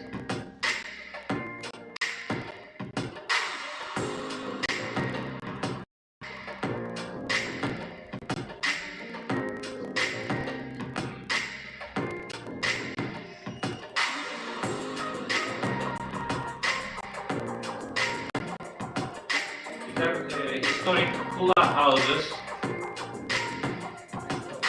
The carpets are famous here.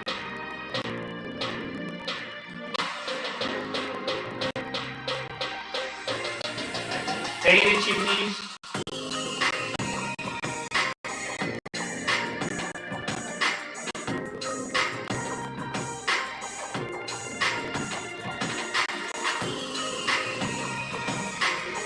Backgrounds.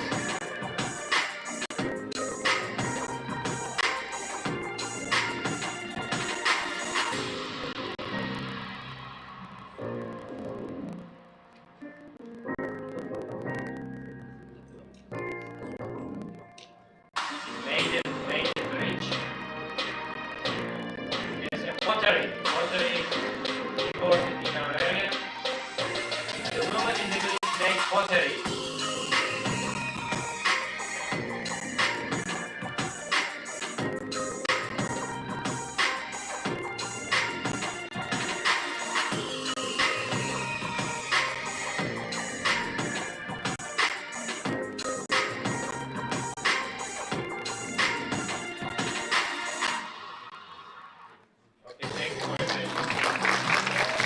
Okay, multimex.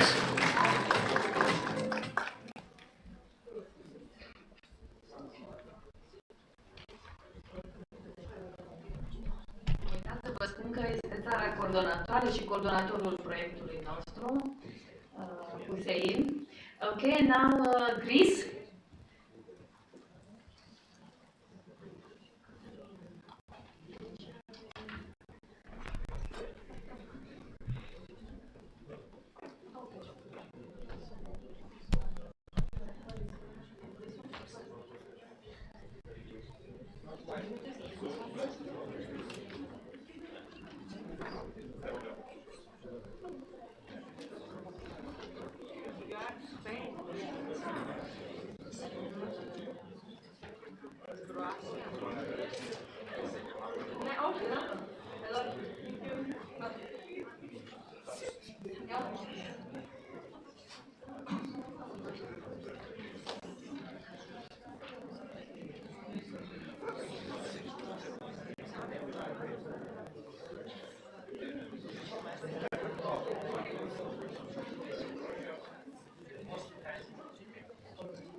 Okay, okay, we start.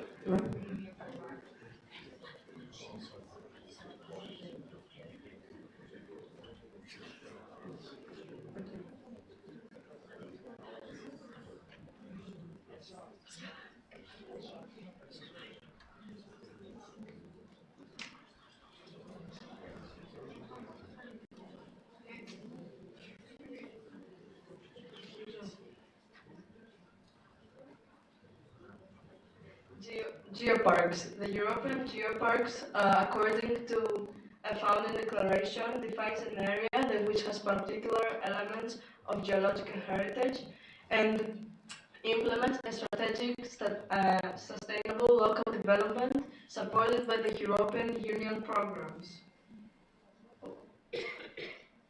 The main characteristics in the European geopark are: 1. It must have clear boundaries and a sufficient surface area to allow for a real sustainable development. It includes a significant number of geological locations of interest based on scientific significance, rarity, aesthetic attraction, and their educational value. Positions of interest in European geoparks shall be linked in between them in an organized network and supported by measures, protection, and management. Practices that cause destruction or sale of geological objects are not allowed in a European geopark. This is Lesbos, and photos from us meeting Lesbos.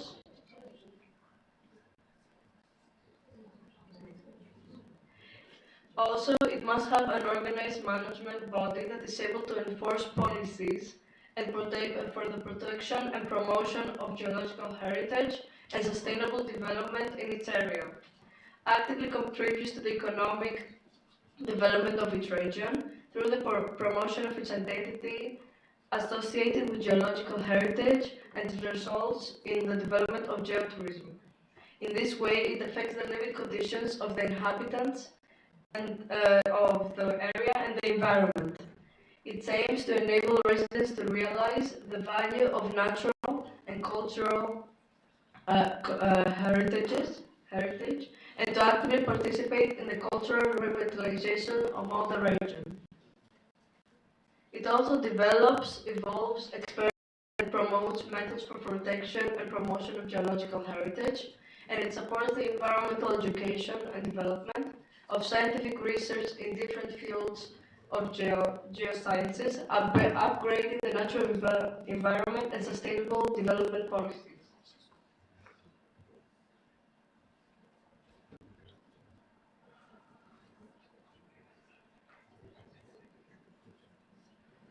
Heritage of the Earth. Many people are aware of the need to protect and preserve the natural environment world. Climate change, pollution, disappearance of rainforests, forest fires and species extinction have increased our perception of the need for protection of our natural environment.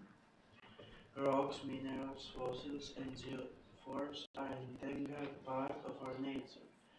The distribution of our plants and animals depend not only on the climate but also on the geology and landscape. Geology and landscape have greatly influenced society, culture, and natural diversity of our planet. Here's a picture of Maldives.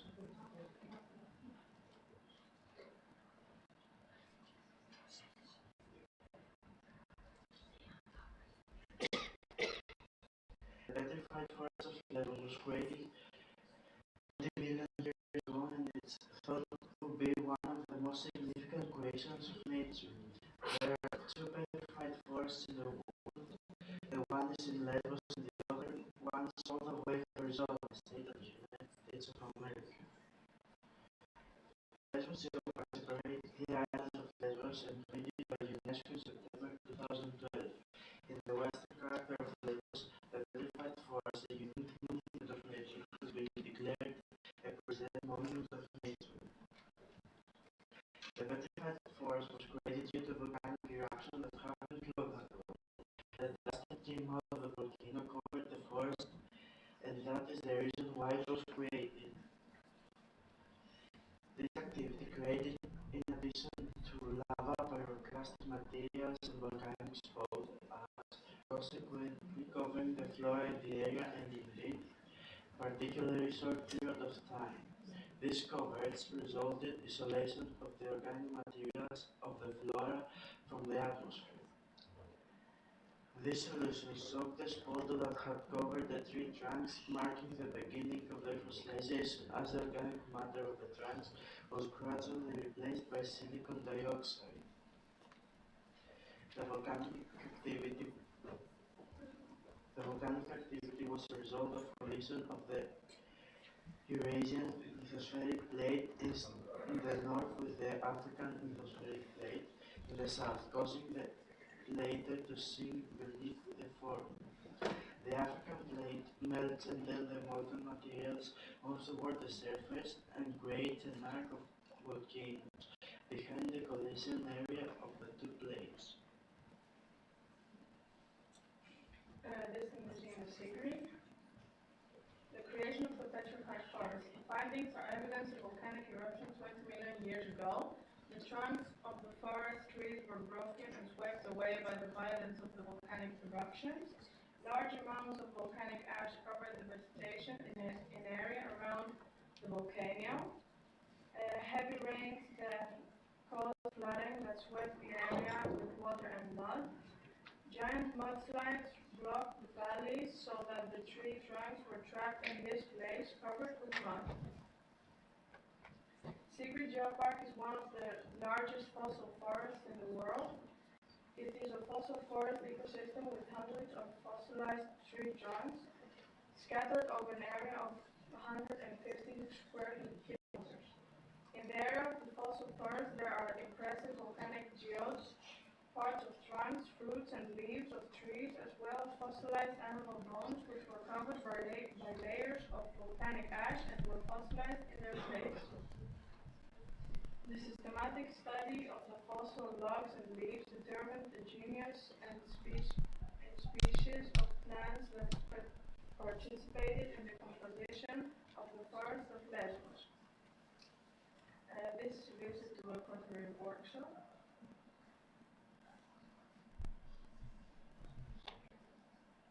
Isolated fossils are also found in many other parts of the island.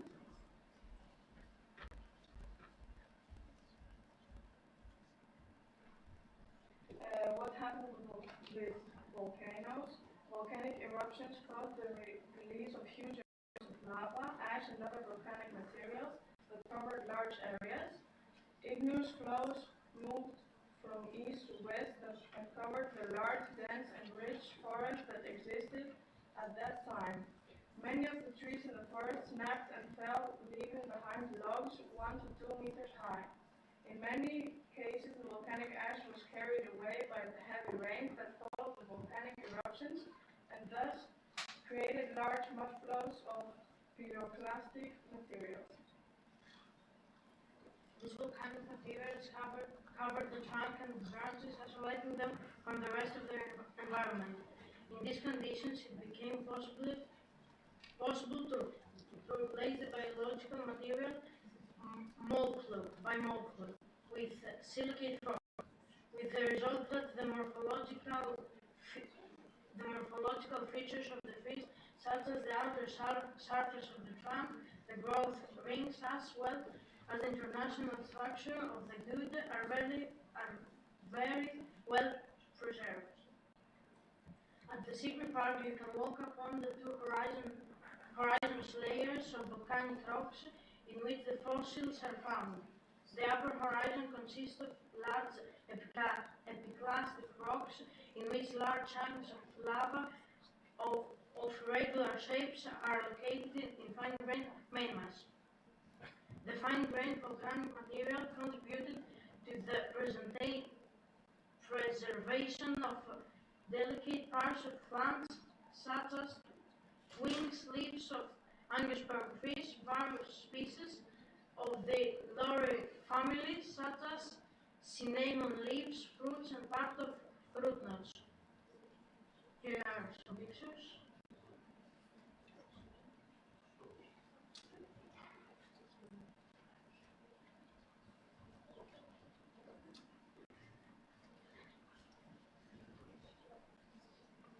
Along the walking trails, you can visit and admire the most important finds of the area. The roots of the fossilized trees, which are preserved in a full stage of development, proving that the trees were fossilized in their original positions.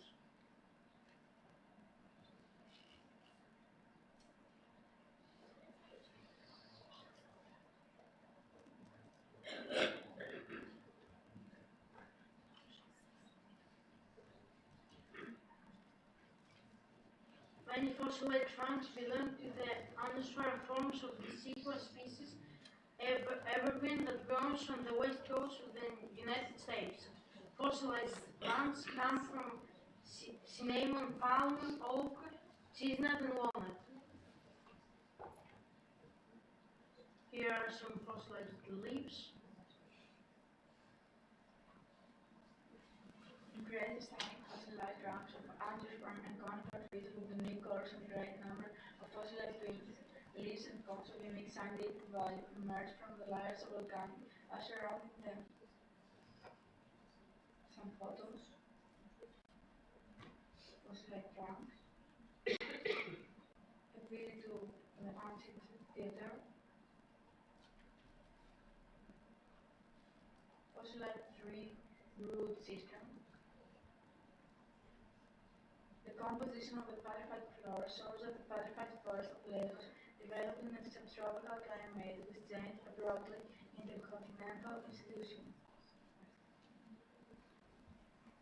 Lesbos is also known for its great ecological value, but also for its special cultural heritage. In Lesbos there are important archaeological monuments, medieval castles, Byzantine monasteries, traditional villages, the rich architectural heritage.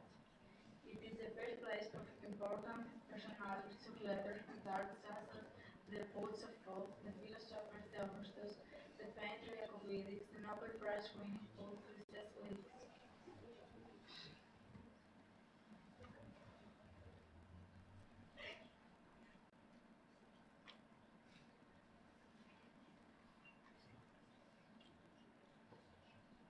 Lesbos is catered with unique value and important geological monuments and geomorphic status volcanoes, hot springs, large geological falls, and waterfalls.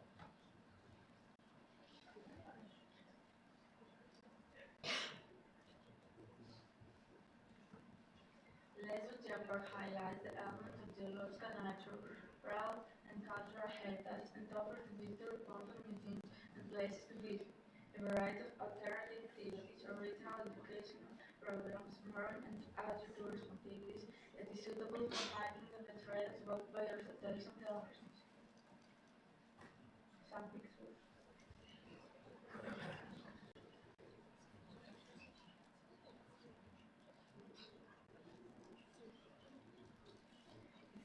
Special ecological values brought by the presence of three areas of ecological importance included in the European Network 2000, Past Forest, Well of Colony Bay, and Gulf of Yarra and Mount Albert.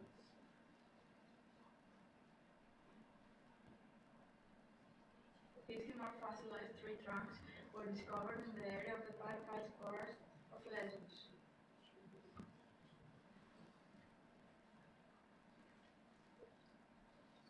A fascinating tree was preserved, touch with plants and roots, was found almost by accident during explained levels. This is a rare find, it's the first time that fascinating tree which was present has been identified.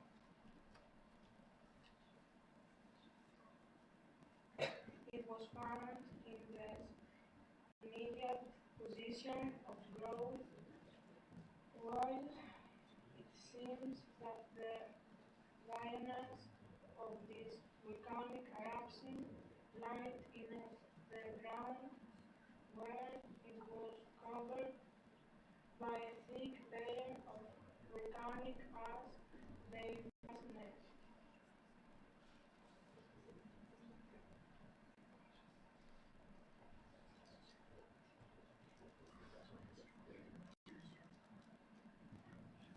In the same place was found a large number of leaves of fresh fruit trees would come from the plants and some forest of Lesbos 20 million years ago.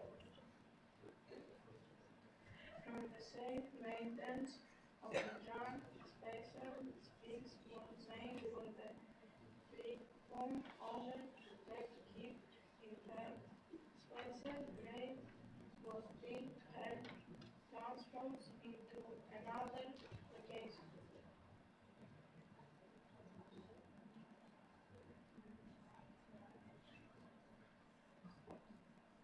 Grade 2 with a special goal with ground bottom in the main part for the floating forest on the island shore. A unique experience can be experienced the visitors of the water park of the shop. The boat transports visitors to a unique park with a variety of land routes that bring them in contact with giant fossilized tree trunks, volcanic structures that acted in the area 20 million years ago, and impressive tectonic geotopes. Visitors observe impressive tree fossils on the shores and see that testify to the changes in the terrain of the ancient area. An impressive geomorph created by marine erosion on the west coast of the island of Nishiopo.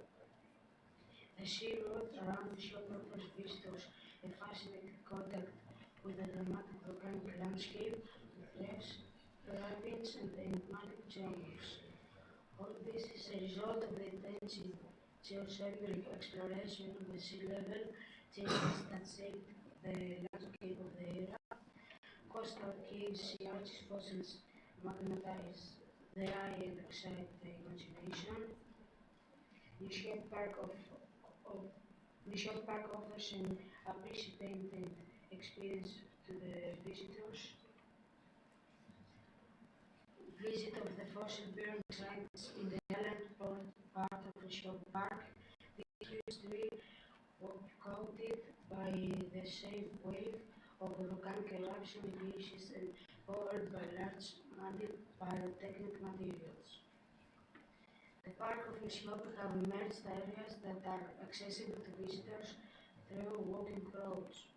Along the walking roads, excavation sites appear which are surrounded by stone walls for the fossil protection and have a special marking. Fossil logs standing in their natural position have been discovered at the excavation sites. There are fossilized root systems of trees and excellently preserved fossilized tracks rooted in layers of volcanic ash. Most coniferous tree finds belong to the pine and cypress families. There are also many fruit trees such as oaks, walnuts, cinnamon trees, and palm trees. The largest fossil that has been excavated in this park. It is an impressive shaker trunk, 70 meters long and 1.70 meters in diameter, with its root system intact. Sunset in Lesbos. Thank you.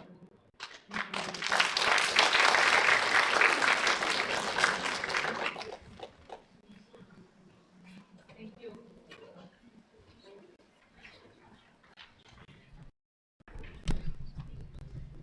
Da, două materiale mai avem din partea Universității Constantin Brâncuș, care este astăzi generoasa noastră gazdă. Aș vrea să dau cuvântul domnului Adrian Eugen Preda, care va prezenta câteva elemente despre dosarul înscriere în lista Patrimoniului Mondial UNESCO al ansamblului monumental Constantin Brâncuș. So from our host, Mr. Eugen Preda, teacher at here University of Constantin Brâncuș, will present the material about the assembly, monumental assembly Constantin Brâncuș and candidature to UNESCO Mondial Heritage. Okay, my name is Adrian Preda. My name is Adrian Preda. It's okay? Yes. Can you hear me? Okay.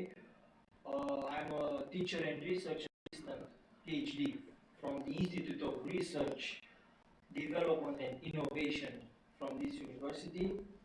And my presentation is about the registration file of the UNESCO World Heritage List of the Constantin Brâncuș Monumental Ensemble. I will begin to say that Târgu has its own place on the map of world masterpieces. This thing is possible thanks to our greater sculptor, Constantin Brâncuș, who left a legacy, probably one of his most important, to our city of Târgu. The ensemble created by Constantin Brâncuș between 1937 and 1938 represents a tribute brought to the memory of the heroes who fell in the First World War, especially those who died defending the city against the German attack from the first battle from the Târgu Bridge in 1916. The ensemble consists of 1.5 kilometers long axis, the Avenue of Heroes, consisting of several interest points, creating a harmonious whole, a fusion between multiple disciplines, sculpture, architecture, engineering, and urban planning. It is said that Brâncuș placed the city as a functional element in the center of the monument. The Avenue of Heroes stretches from west to east between two parks, Constantin Brâncuș Park and the Park of the Column. Regarding the placement of the monuments, in the conception of the ensemble of the avenue, Constantin Brâncuș Park comprises the Table of Silence, Gate of the Kiss, and the Area of Chairs. At the eastern end of the avenue, the Park of the Column, it is located the endless column, while the whole ensemble is punctuated in its median sector by the Church of the Holy Apostles Peter and Paul. Constantin Brâncuș is one of the most influential sculptors of the 20th century, a pioneer and an innovator in terms of arts. He is also known as the patriarch of the modern sculpture, as his unique style combines both modern techniques and orientation with all traditional Romanian motifs inspired from the craftsmen from his land of origin, northern Oltenia. Brâncuș was born in Hotița, Gorj County, in 1876. Since he was a child, he demonstrated a preoccupation for wood carving, left his little village for a nearby town to work, and as the time passed, his talent was observed by local industrialists who supported him to enroll to the School of Arts and Crafts from Craiova. He then became student of the Bell Art University from Bucharest, where he distinguished as a talented sculptor. Brâncuș was an ambitious artist. He didn't want to create locally, he wanted more and moved abroad. Brâncuș moved to Paris, where he had welcomed with open arms by the Parisian artists. Paris was the proper environment for Brâncuș to pursue his passion, and slowly, by his sculptures, he gained international recognition, becoming an ordinary presence to places such as New York. Brâncuș was adopted by France, gaining French citizenship, but remained a Romanian. Therefore, at Târgu, he was called to create his life masterpiece, the monumental ensemble, his monumental ensemble, in fact. The Romanian national and local authorities made efforts to include the Brâncuș Monumental Ensemble on the UNESCO World Heritage List. Since 1991, the ensemble is included on the UNESCO World Heritage List, tentative list, while in 2011 the procedures for preparing the nomination file have begun. According to the legislation in force, the nomination file has to be prepared by the states that host the respective objective. After the first tentative of submission of the file in 2014, the actual form dates from 2018 and it is called Brâncuș, the Târgu Monumental Ensemble. According to the Convention concerning the protection of world cultural and natural heritage adopted by UNESCO in 1972, in order to be included on the World Heritage List, an objective has to meet at least one of the 6 criteria concerning the material cultural heritage.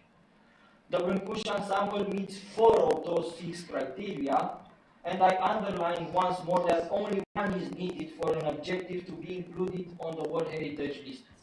Therefore, Brâncuș ensemble meets the 1st, 2nd, 4th, and 6th criteria, namely, to represent a masterpiece of a human creative genius, to exhibit an important interchange of human values over a span of time or within a cultural area of the world, or developments in architecture or technology, monumental arts, town planning, or landscape design.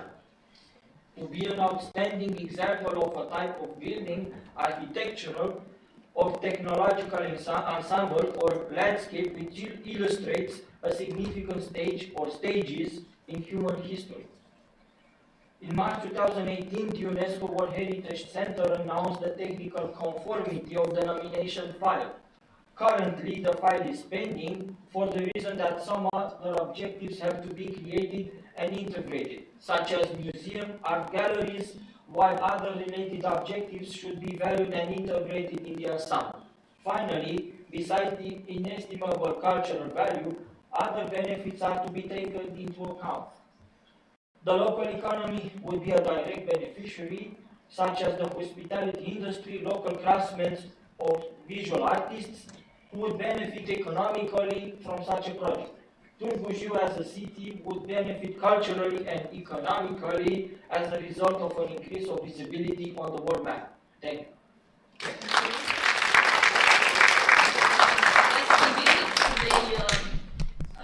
The city, they haven't had the opportunity so far, so they will see the assembly of Constantin Brâncuș. And now the final presentation before the meal, before lunch, we have two students from Colegiul Național Tudor Vladimirescu. They will have a presentation, but I'm going to let them introduce themselves and yes, I know.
Bibliography.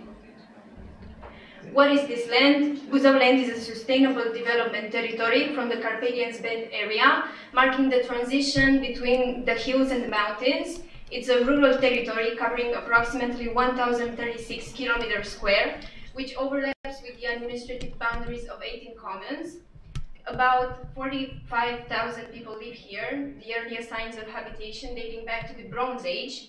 As a sustainable development territory, Buzău land is a place where strategies and tools for sustainability are developed, experimented and improved. These all aim at developing the social, cultural, educational, civic and economical life of local communities by using the natural, cultural and human heritage in an inclusive, sustainable and positive way. Here is a map. Short history. Buzău Land Geopark became on 13th April 2022 the second UNESCO site initiated and developed with the University of Bucharest scientific support. It received the official status and it's now internationally known as a territory with important natural and cultural resources. This project was released, as I said, in a collaboration with University of Bucharest, Buzău Countries Council and the association Buzău Land. In 2020, the partnership was renewed and an official request for the status of an international geopark was sent to UNESCO. The evaluation took place in September 2021 and 7 months later, Buzău Land was granted the desired title. What can we visit there? Firstly, the living fires from Berca, a rare and breathtaking phenomenon takes place in Buzău Land, near village Berca. It's the eternal flame or the living fires which burn continuously directly on the ground. This flame source is methane that naturally comes to the surface from more than 3 kilometers deep. Here are some pictures. The mud volcanoes. In Buzău Land there are many places with mud volcanoes. Some of them produce lava mud while others generate explosions which, although are not harmful, mimic the eruptions of the Hawaiian volcanoes or the Stromboli ones. The mud volcanoes are the most representative volcanoes of this type in our country. Thanks to their activity and their form, they were declared monuments of nature in 1924. They have been grouped in 4 different areas. We have some big images. The big volcanoes, the small volcanoes, the kettles from Bechu and the kettles from Berca. The Melodic Complex. The Melodic Plate is a natural, speleological and zoological reservation with an area of 67.5 hectares. Here is located the biggest salt deposit from Romania. The salt dissolution creates spectacular landforms. A relevant example is the series of caves that has been carved in salt by the underground waters. The Sphinx from Buștea. The Sphinx from Buștea, a natural monument, is a rock of approximately 5-6 meters high that looks like a human who looks at the valley near Măzăliș Lopătari. The monument is located not far from the valley and is visible from a few kilometers away. And you can see in front of you. Trovanzi. Have you ever heard of this word? It comes from Italian and it means weird rock with unknown origins.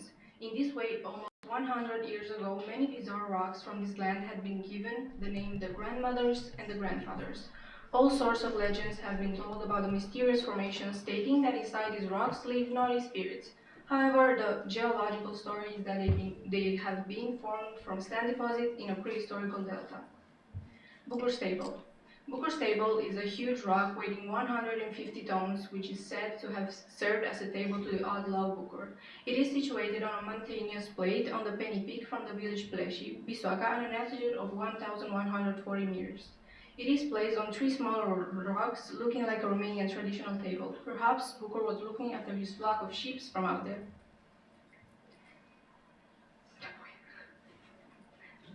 The carved houses. If you are a history lover and you are intrigued by these unsolved mysteries, Buzău land is the perfect place for you. The stones scattered throughout the forest and the mountain slopes are full of weird signs, drawings, and inscriptions using the Cyrillic alphabet, but others unknown languages too. But the most spectacular by far are the houses that have been carved in stone by a mysterious civilization somewhere in the late antiquity and later used as shelters by the Christian monks. Over 20 of these constructions have been discovered and analyzed until now, but many more await in the wilds to be found. Some examples. The bottom of a prehistoric sea. The land wasn't a mountain area, but an abyssal plain at a few kilometers deep. In the meantime, the sea dried and the land became the bottom of a not-so-deep sea, then a seashore, a delta, an area full of lagoons, and finally a mountain area. The rocks and the fossils are evidence of the land history, and you can explore and discover them all. Thank you for your attention.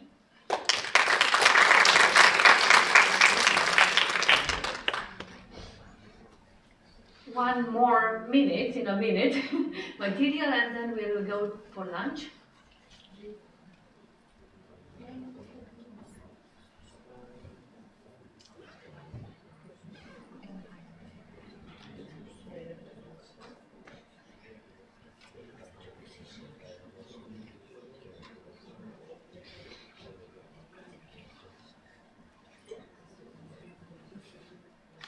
Hello, my name is Stefan and today I'm going to present you fossils and their importance in the study of the evolution of living things.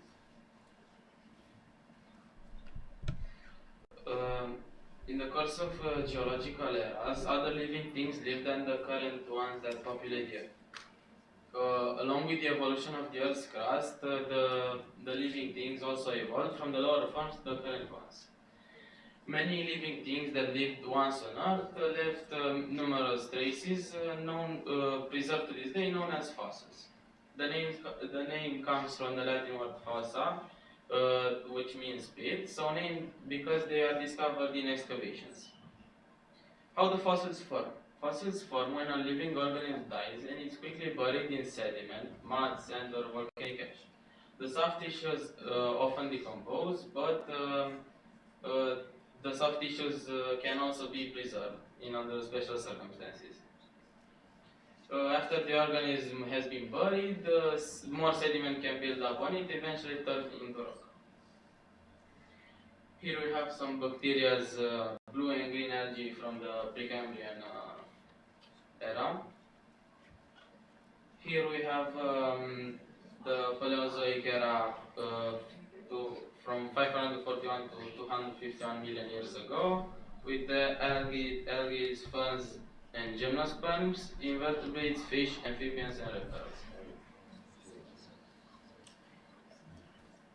Here we have the Mesozoic era, 251 to 60 million years ago. Gymnosperms were predominating and angiosperms were appearing. The reptile explosion occurred and the appearance of birds and mammals. Here the Cenozoic era, from 66 million years ago to present. The angiosperms diversification happened and the birds and mammals too. Here we have a fossilized stem and root from the sickly petrified forest. Here are some petrified stems in the form of a column. Here we have a petrified chicas tree trunk from Argentina. Here we have an oak tree, petrified oak tree trunk. And here a section through a petrified stem, and we can also see the growth rings on it. We can determine how old the tree is.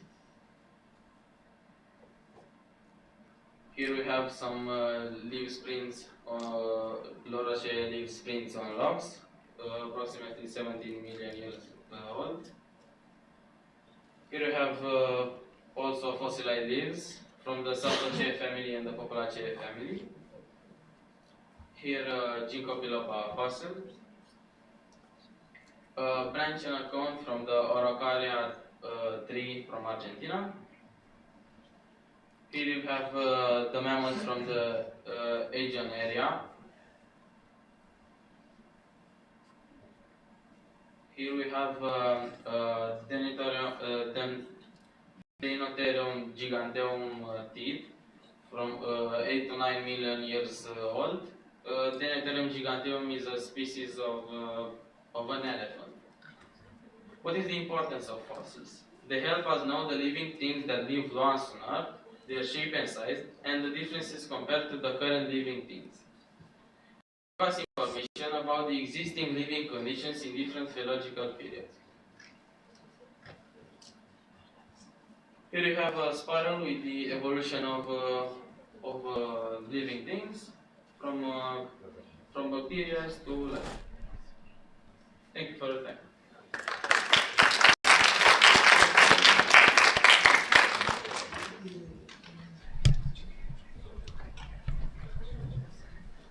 Thank you very much for your attention, and we will not eat rocks, but good food at the university canteen. So thank you all the partners for organizing this, I would say, very successful conference. So after the lunch, we are going to visit the assembly of Constantin Brâncuș, but let's have good appetite until then. Okay, goodbye.